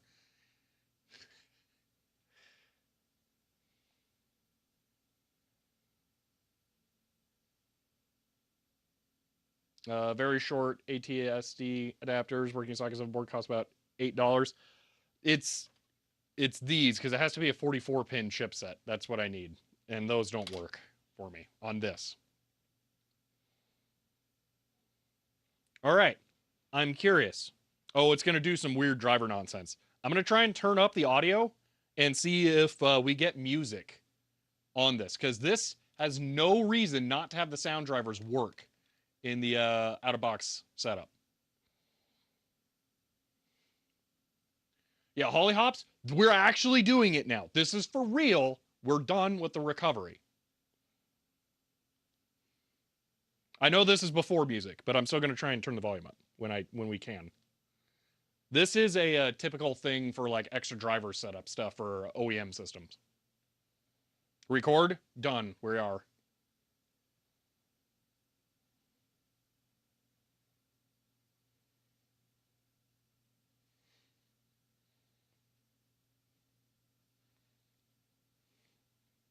All right, yeah, not recovering from the CDs. We just used the one that was on the drive. I mean, why not? It's there.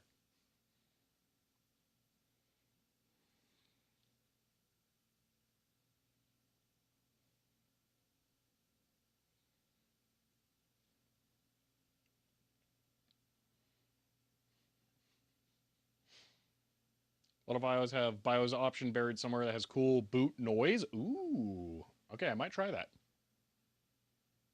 So these are extra insurance. Yes, absolutely. They're double insurance on top of the disc image I've already made.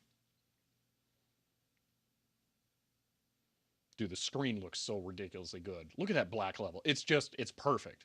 It's fantastic. I mean, you can barely see me as a reflection in the background. Actually, works as I should be for this. It's really cool.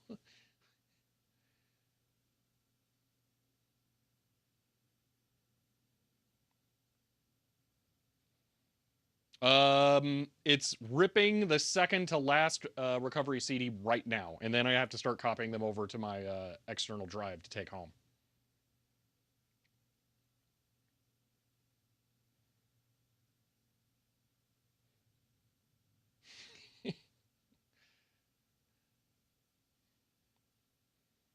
Yeah, Old Master, I'm guessing there is something with the way that the BIOS is trying to access the drives that's not compatible with something with the weird SD adapter.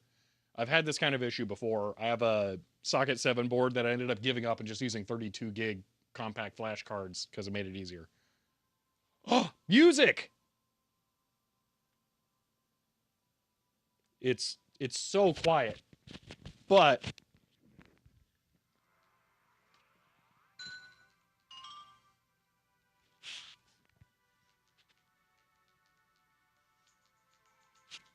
it's so quiet.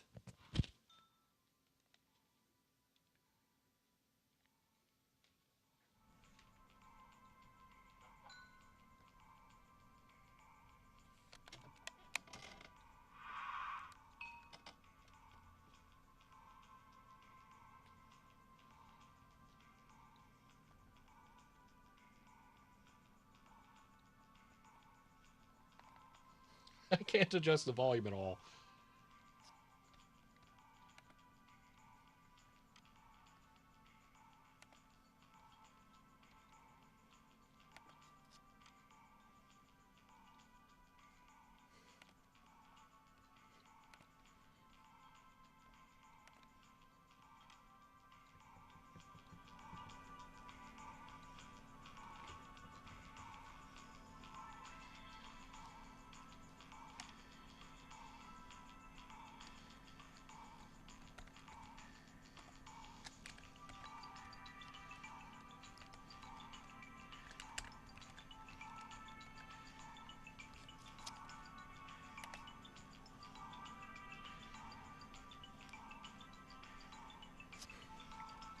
Vaio logo in OOB.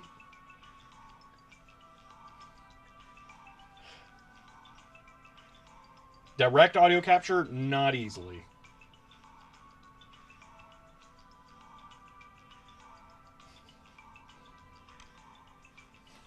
Yeah, no internet connections. Oh well. No, I think I don't want to register with Sony and Microsoft.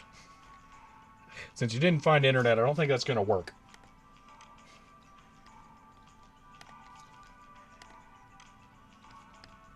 Alright. Because I'm going to dump this. Admin.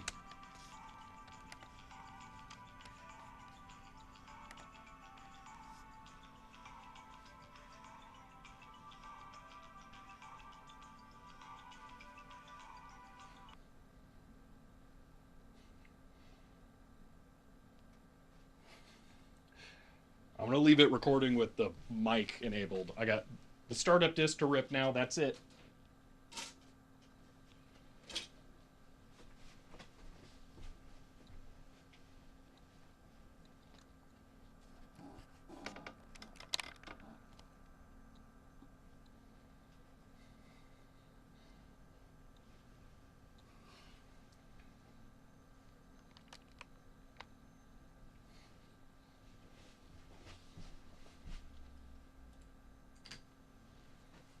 Ripping last disk.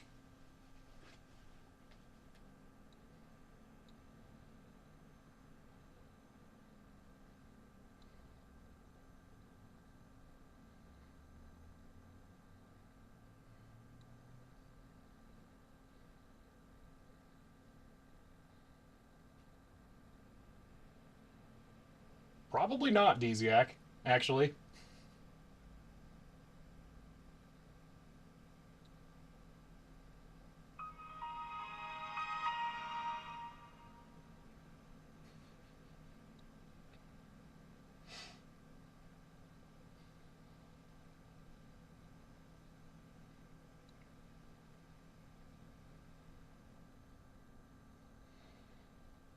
Oh, it's glorious. Oh, yeah. All right, I'm going to stop recording. Oh, yeah. That's a thing there, man. Ooh. Dziak, actually, I'll maybe give Sony a pass here, okay? Oh, application recovery in progress. Oh, it's got it's got more to do. It's installing things now, so it's not really done yet. Yeah, we're gonna let it do a full everything here. Now I'm gonna let it, leaving it, do full setup. Okay, let it do everything it wants to do.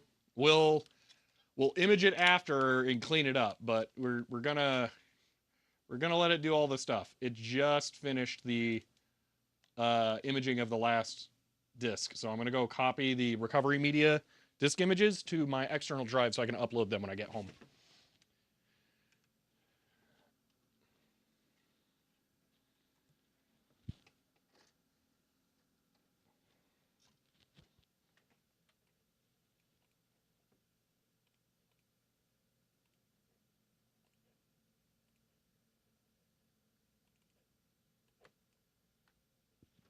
Okay.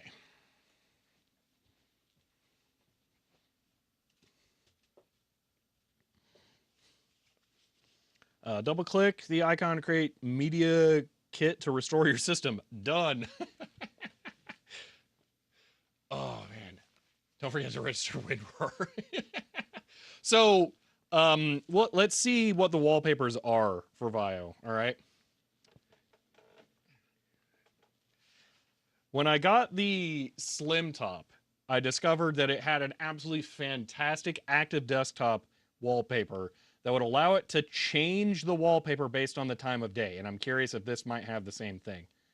So desktop, Vaio Orbit, True Color, Vortex Space.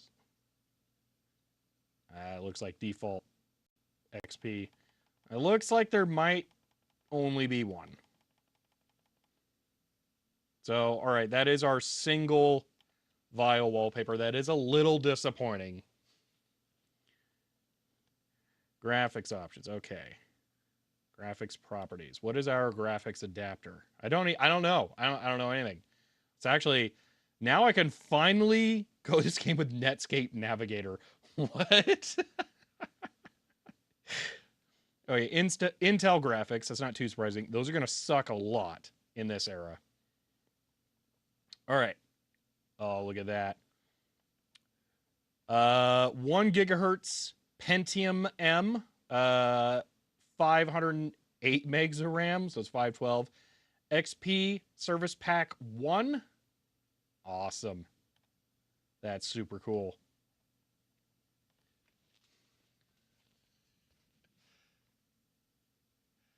How high is the chance recovery CDs also contain user data from the point of creation? Since this doesn't, I'm going to say it doesn't. They'll contain nothing. See, my picture's slightly dangerous. Just go straight into the thing. Yep, nothing. We're golden. I hate that it defaulted to the silver theme because I'm going to leave it. All right. We need to try the webcam. I want to see the webcam. Sony visual communication camera. Here we go. Please wait while the device initializes. Please work.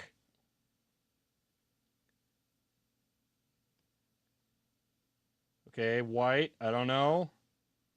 Take new picture. I think I just saved an image of white.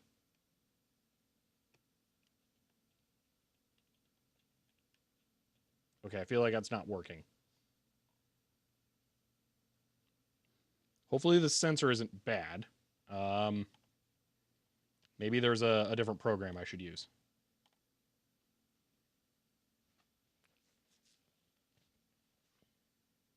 Yeah, I would say 512 is a lot for a 2004 laptop. Holy moly, that's a lot of programs. DV Gate, that makes sense.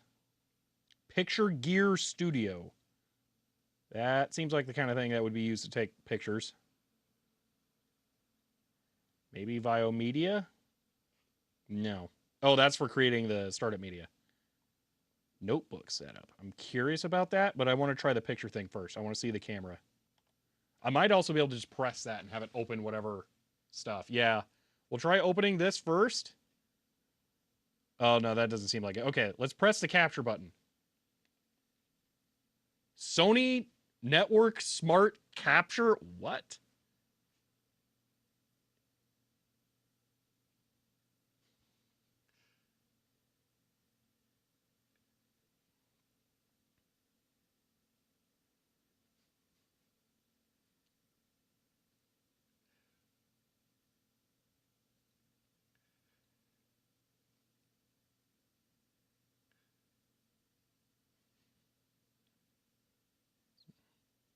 It might be live streaming. It's definitely the kind of thing that this would have been trying to do then. All right. Oh. I saw a line. It could be a bad connection. I might need to check the cables.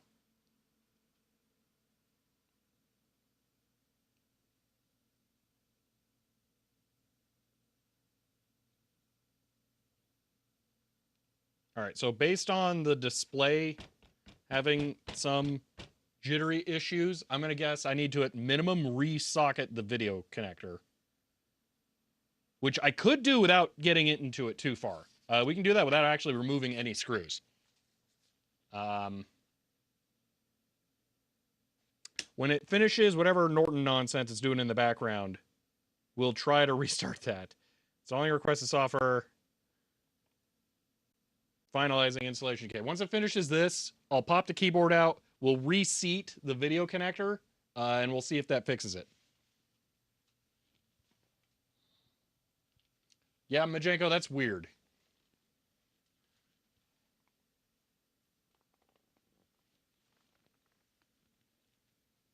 Yeah, I don't know how many things it's going to try and do here.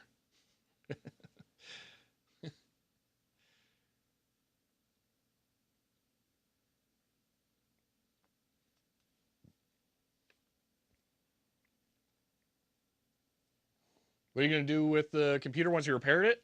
Enjoy it. I have a stack of games back here that I think some of which could run on it, even with the Intel integrated GPU. But really, it's just a weird, quirky, little nice computer. If it wasn't installing software right now, I would demonstrate that the battery does actually still work somewhat. It's probably going to tell me. I'm curious what level of charge it says it has. It says it's at 99% charged. That's probably based on voltage level. So, a trackpad, yes, the trackpad, as we have determined, is the size of 2 SD cards. It is miserably tiny.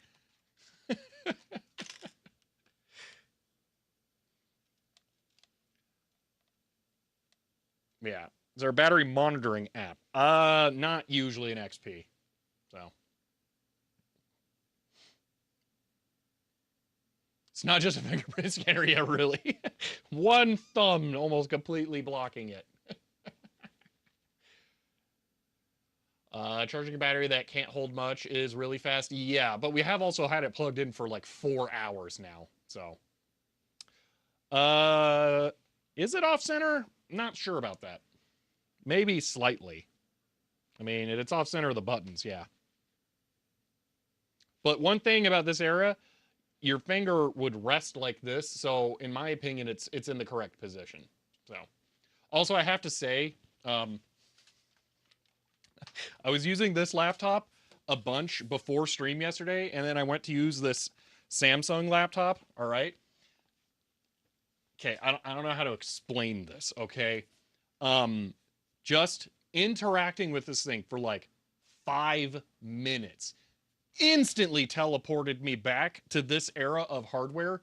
In the instant I tried to use this laptop, I put my middle finger on the trackpad and then put my index finger on the frame and tried to click the frame to select things. And this had this like absolute like ripped out of time sensation where like it wasn't clicking and I couldn't figure out why for a second. And then I had to like process like, oh yeah, modern laptops suck and we don't have mouses or mouse buttons anymore. And it was just like this absolute whiplash. It was weird. I miss mouse buttons so much.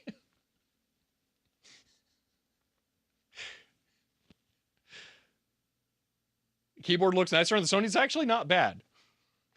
For this era, I would say this is pretty good.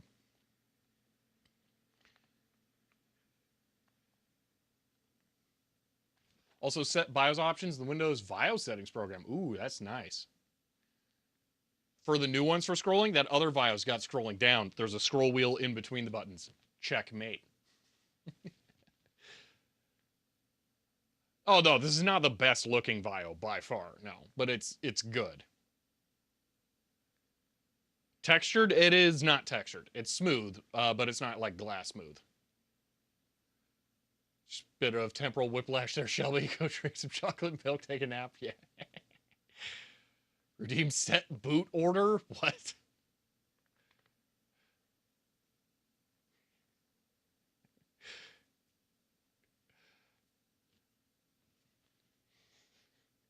Textured touchpads are the worst. Yeah, my EEPC does have that.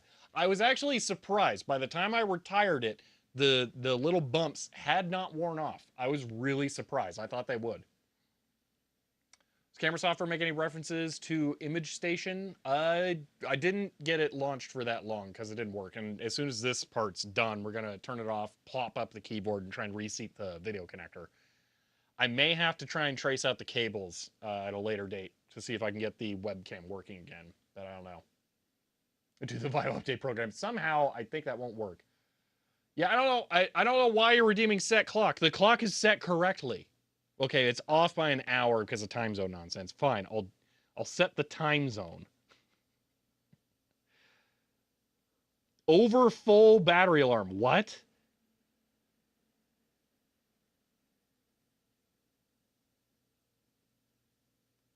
Hold on, there was a notification that was like over full battery alarm. Where do I see that? I've never seen that before in my life.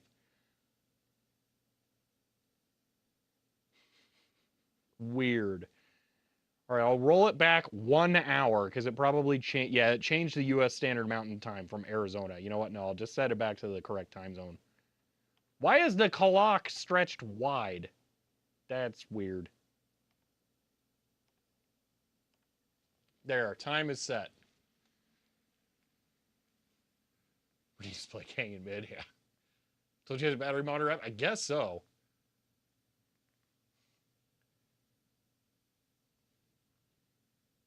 Got an OS installed? I did. This is full. It's done. Correct. Waiting to redeem API test. Just another 10 million points ago. Yeah.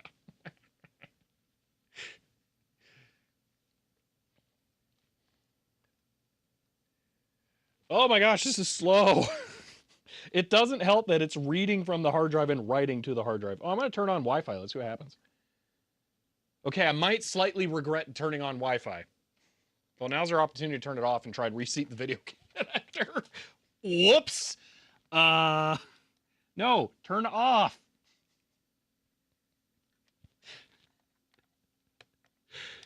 Oopsie. I perhaps should not have done that. Why is this not coming? It won't come out because there's screws that go into it.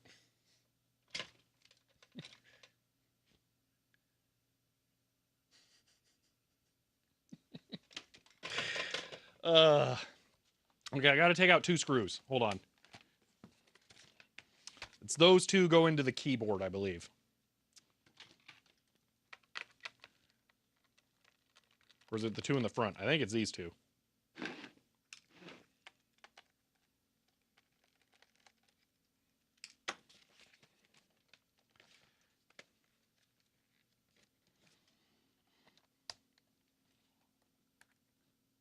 Yeah, there we go.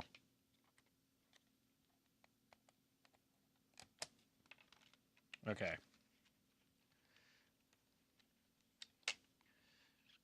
So you know what, I'm just gonna unplug the keyboard to get safe access to it. So this is the video connector right here. So I'm just gonna unplug that and plug it back in to hopefully fix the video issues. Hopefully it's just been a while and it could use a reseating.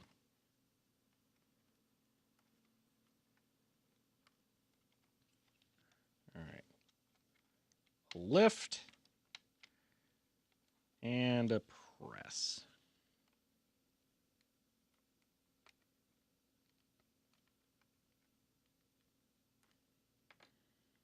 All right. I'm going to guess that the cable is bad in the hinge or something, though. This is some thin wires, man. All right. Keyboard back in. No deoxit? I don't think it'll need it for that. No, I doubt that. It's very deep in there to need that.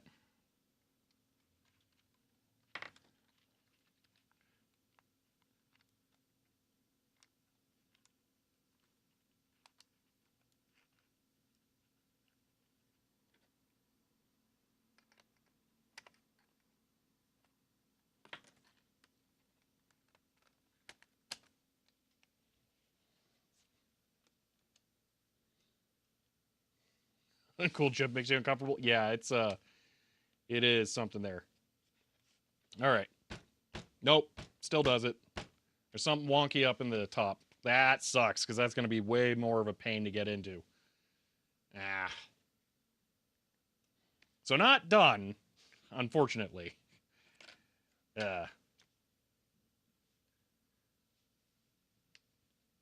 Just hand rewire new cable. Yeah. Yay.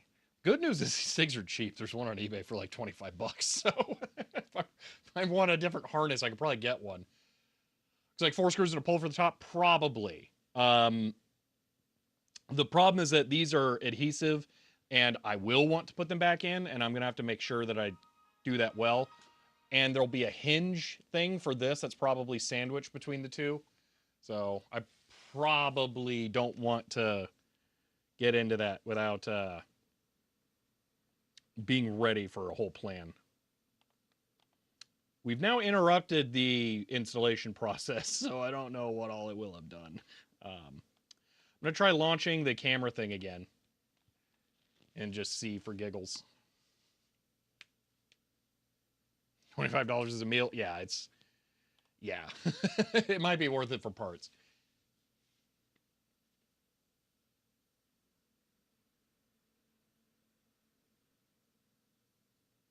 We interrupted the bloatware install. It installed a Vaio thing here, all right. It wasn't, I mean, it's probably Sony bloatware, but still, it you know, there was something.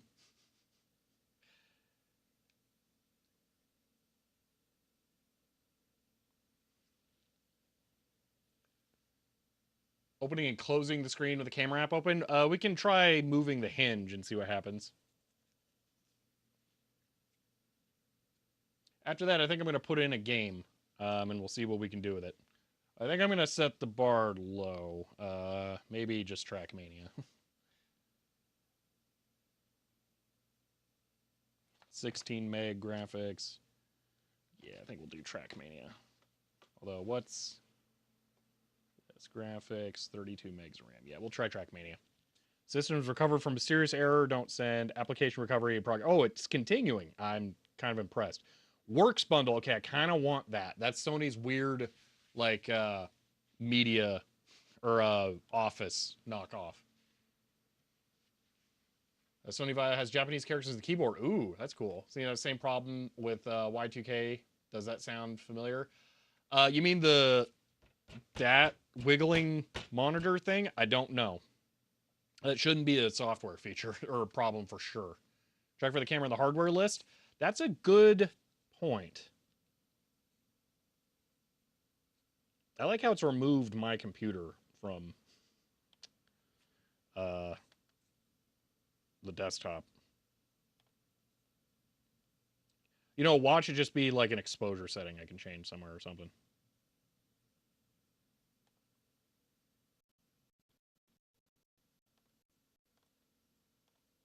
Camera adjustment. Brightness. Contrast. Okay. So I can change things. Hardware. It might be in the sensor.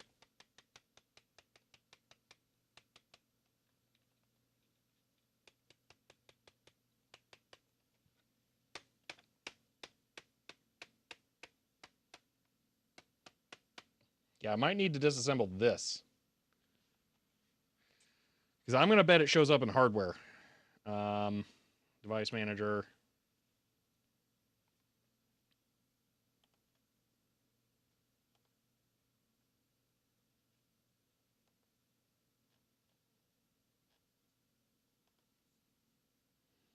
Imaging devices. Sony visual communication camera. Yeah, so it shows up. Yeah, I'm guessing, yeah, pressure around the hinge points. I don't, oh, there's a light up there when it turns on. Yeah, I don't think that's going to do anything.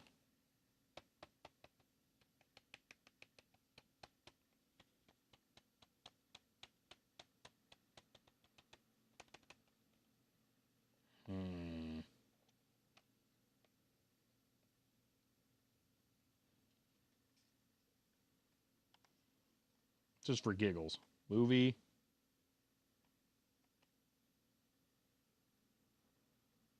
Wait, what does web camera do? Maybe I could, like, plan a call or something. I didn't change anything. After I do this, I'm going to go back to still, and I'm going to move the camera, or the display hinge. Okay, still. Now we'll try moving this. Oh, it didn't like that. I think I put it into... Yeah. I'm just going to unplug this. Let's see what happens. Running on batteries. LCD brightness was decreased to extend battery life. Click here to modify these settings. Yeah, that's a little too dim there. That's max?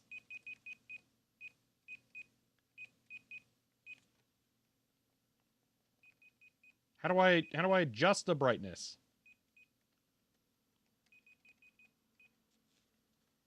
LCD brightness, level 1, dark, level 9, light.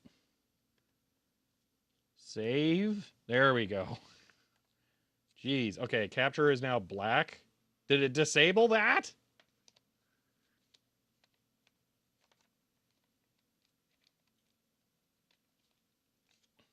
Okay, I'll plug power back in. Maybe relaunch the application. Because, you know, it was so fast. So I'm just going to do the Windows one. That launched a lot quicker.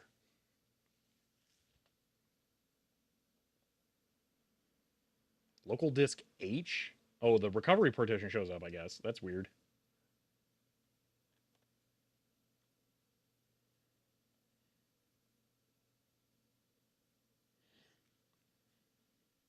All right, gray. That's kind of to be expected. Okay. No, it's not changing.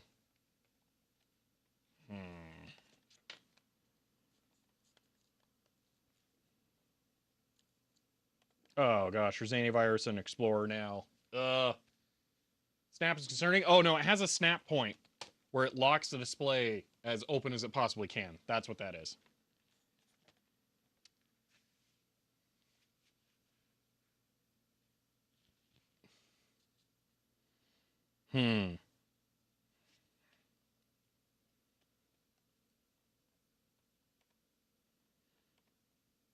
Well, yeah, probably gonna need this better. Probably gonna need to figure it out. Can we zoom on the tray icons, look at setting options, check the battery? This. Boom.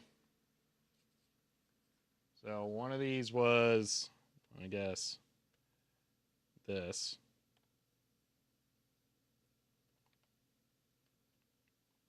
Battery information.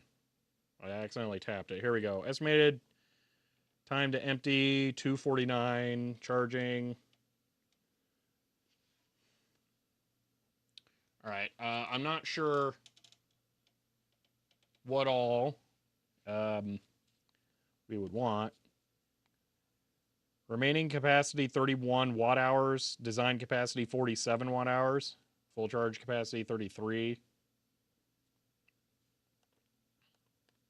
I don't know.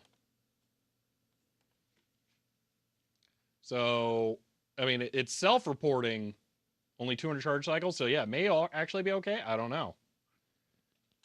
Connection between the sensor and the USB camera chip broke. Yeah, that's what I'm thinking too.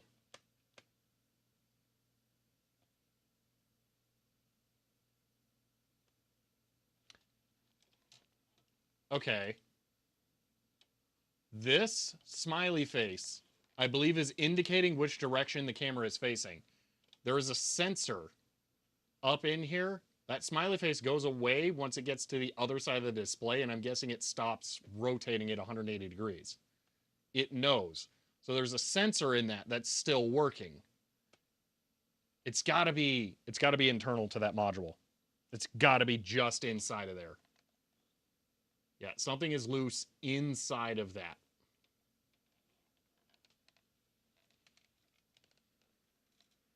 Yeah, it's probably pressing a button inside, but that means the wiring going up to this is okay.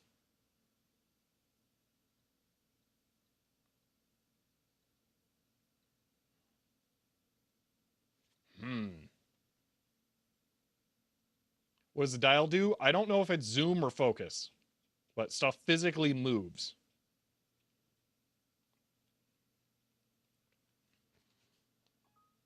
Not available with current display settings. Interesting.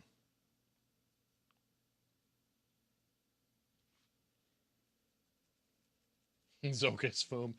Yeah. I mean, some of the wires are okay. Yes. Lens itself fell out, so the sensor just gets unfocused light flooded in. Well, it doesn't go black when I cover it, so I don't think it's that.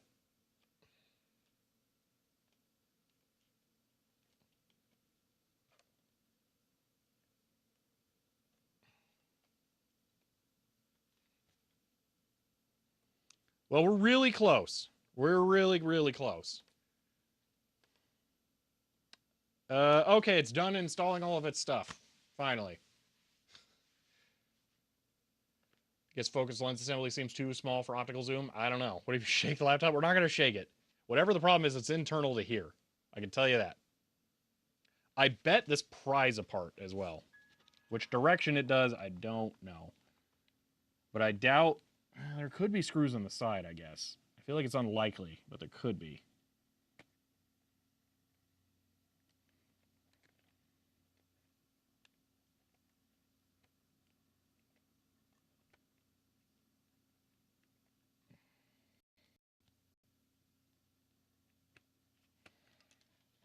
Yeah, I think I need to open that.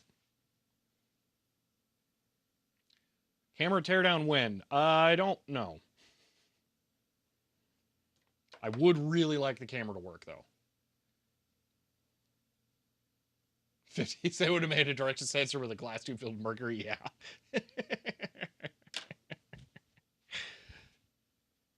So your video about old iMac G4. Wondered if you'd heard about the Mad Labs upgraded CPU, later revision G4 running up to 2.4 gig or 2 gigahertz. I don't think I had. I don't really feel like I would need to do that. Yeah, but that is cool. Yeah, well, I don't think there's a physical switch for the camera. I think if you don't want the camera to see you, you just rotate it away.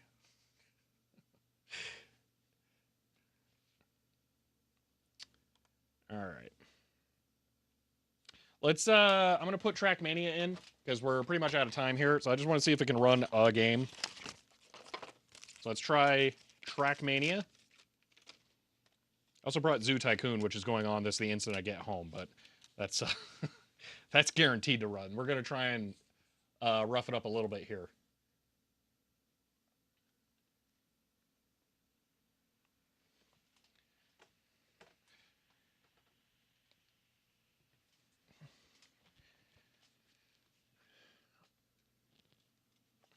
All right, here we go. I'm going to try out Trackmania on this thing as my final test of the day here. See how this thing goes. Man, it has just absolutely loaded the system tray with nonsense. Why are you trying to give me Symantec? No, go away. I am sure I want to exit. Yes. Is it not auto starting the CD? There we go. There we are. All right, yep. I accept. Go. Do it. Install. Create a desktop app thing. Yep, here we go. T2K would work very well on this, but that's because it's a DOS program. Yeah, it's gonna suck. We'll see how good it is. This is same year game, so this game is from 2004, just like the computer. So we'll see how close this can get to running it. Yeah, you should probably have far lower expectations for this machine, but I'm curious.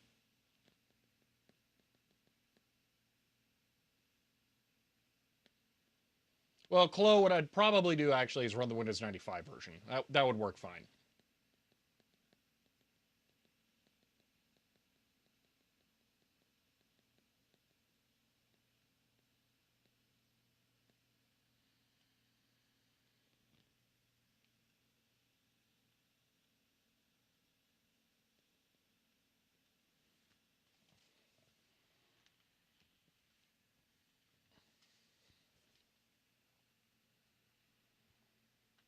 Ooh, you have a P series Hollyhops? That's awesome. That's super cool. I really want to get one of those at some point. Oh, the old master. There is Windows 95 with USB. You just need OSR2. So you get another 512. It will enable dual channel memory, operate faster. Yeah, but I got to find one. That one's going to be hard. All right, I should have probably run configure and crank down all the settings first. Oh well. Application, reboot the computer. No, we're not going to reboot it. Are you crazy?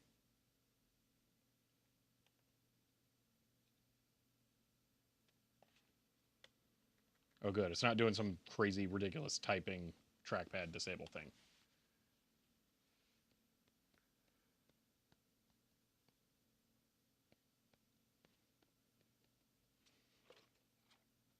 Trackmania does 3FX? I did not know that. Did it just fail to launch, or did it ask something weird? Configure. Okay. Full screen resolution, 640 by 480. Graphics quality, fastest. We'll leave the audio there. Okay. Advanced. Color depth. That probably won't actually make a difference. Anti-aliasing, none. Disable shadow buffers. Okay. Save. Play. Application installed successfully. Reboot. Complete the install. It's gonna force it. Seriously? Rebooting a game or rebooting a computer to install a game is stupid.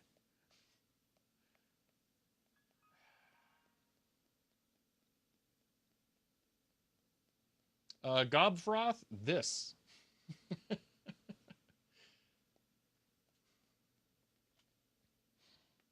More specifically, YouTube. You can go to my YouTube channel and see my more polished content there.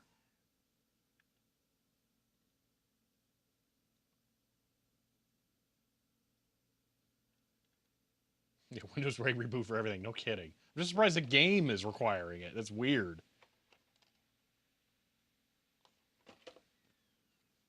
Watch. It reboots into the game instead of explorer.exe. Like it has some kind of mode where it's just like the whole operating system is only to serve the game instead. It would be hilarious if they went to that level of performance optimization. I was wondering where my background is. Software development. More specifically, embedded systems engineering. Which means you can sprinkle a little bit of electronics on top of programming.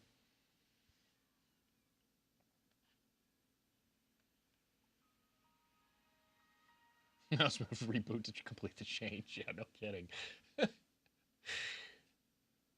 right, it's an important update. There is an important update or supplemental information about your Vaio computer. There is no way that there is anything significant, but we're going to click read now so it doesn't bother me about it later. Probably going to struggle to launch Netscape Navigator for a little bit now. I just realized.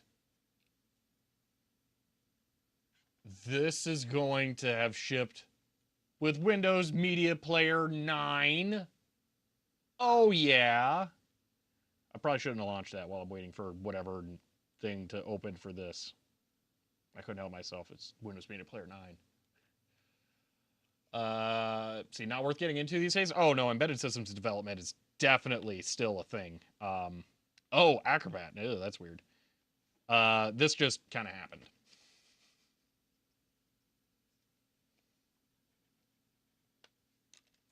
Yep, Media Player 9. Excellent. Apparently, I should just close this. Oh my gosh, Norton. Seriously. Go away.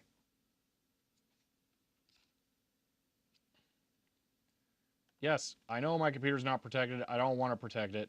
There. Okay, there we go. Oh, wants me to connect to the internet and do automatic updates. That explains it. Okay, let's launch Trackmania. With how slow it is to open Adobe Reader, I'm not optimistic about it running Trackmania. But we'll see.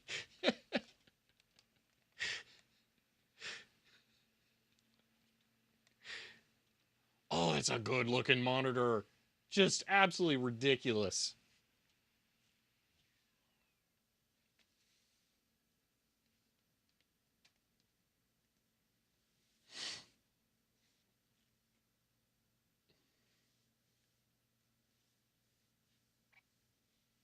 Enter your name. Yeah, admin, sure. Yeah, I will be uninstalling Trackmania. Actually, I probably don't need to image it since we have the CDs now.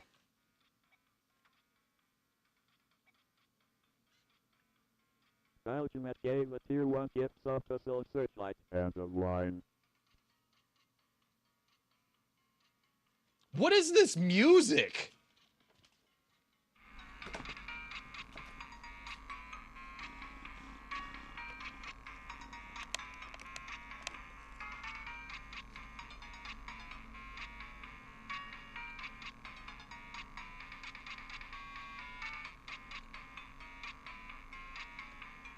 It's like an MT32 and an ad-lib mixed together.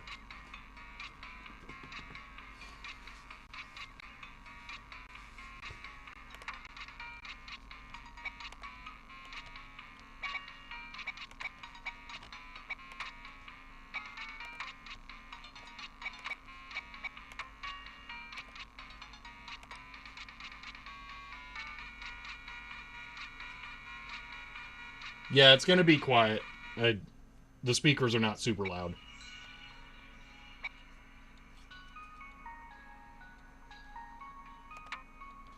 Wait, why am I in the track editor? Play.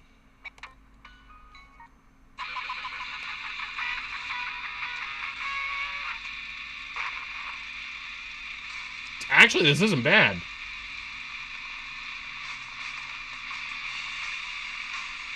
This is running fine.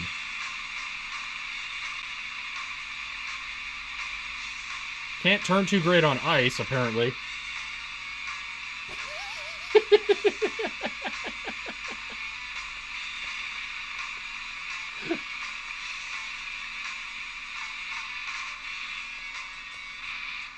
So it was always low requirement? Well, that's perfect then. Oh, wait, I'm gonna finish. I win!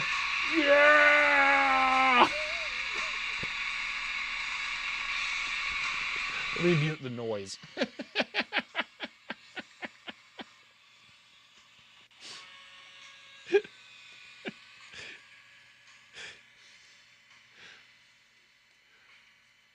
Godfroth, I have no idea.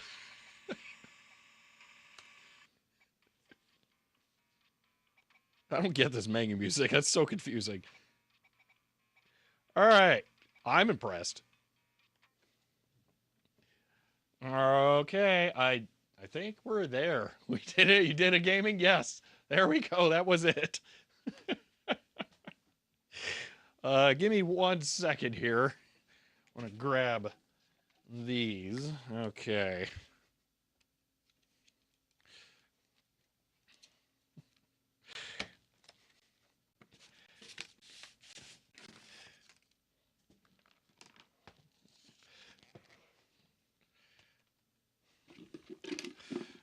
Got to put the top Uki CD back on the CD tower there.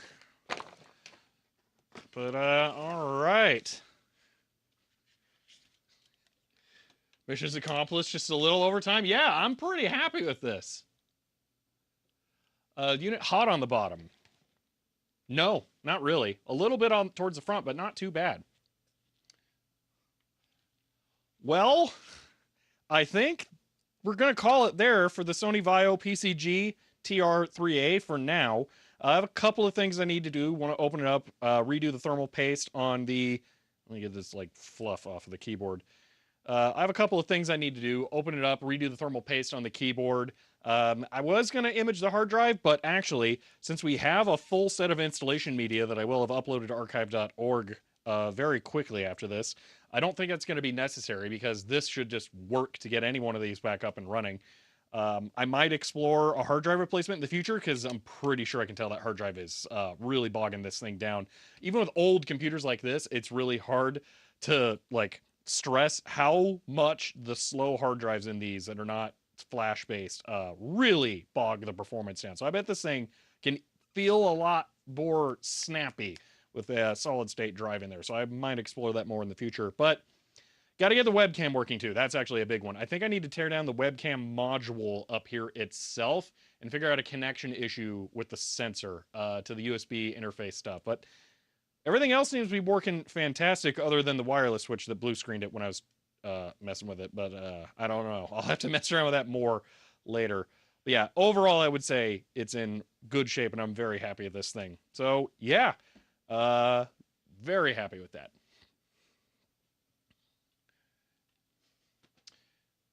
All right.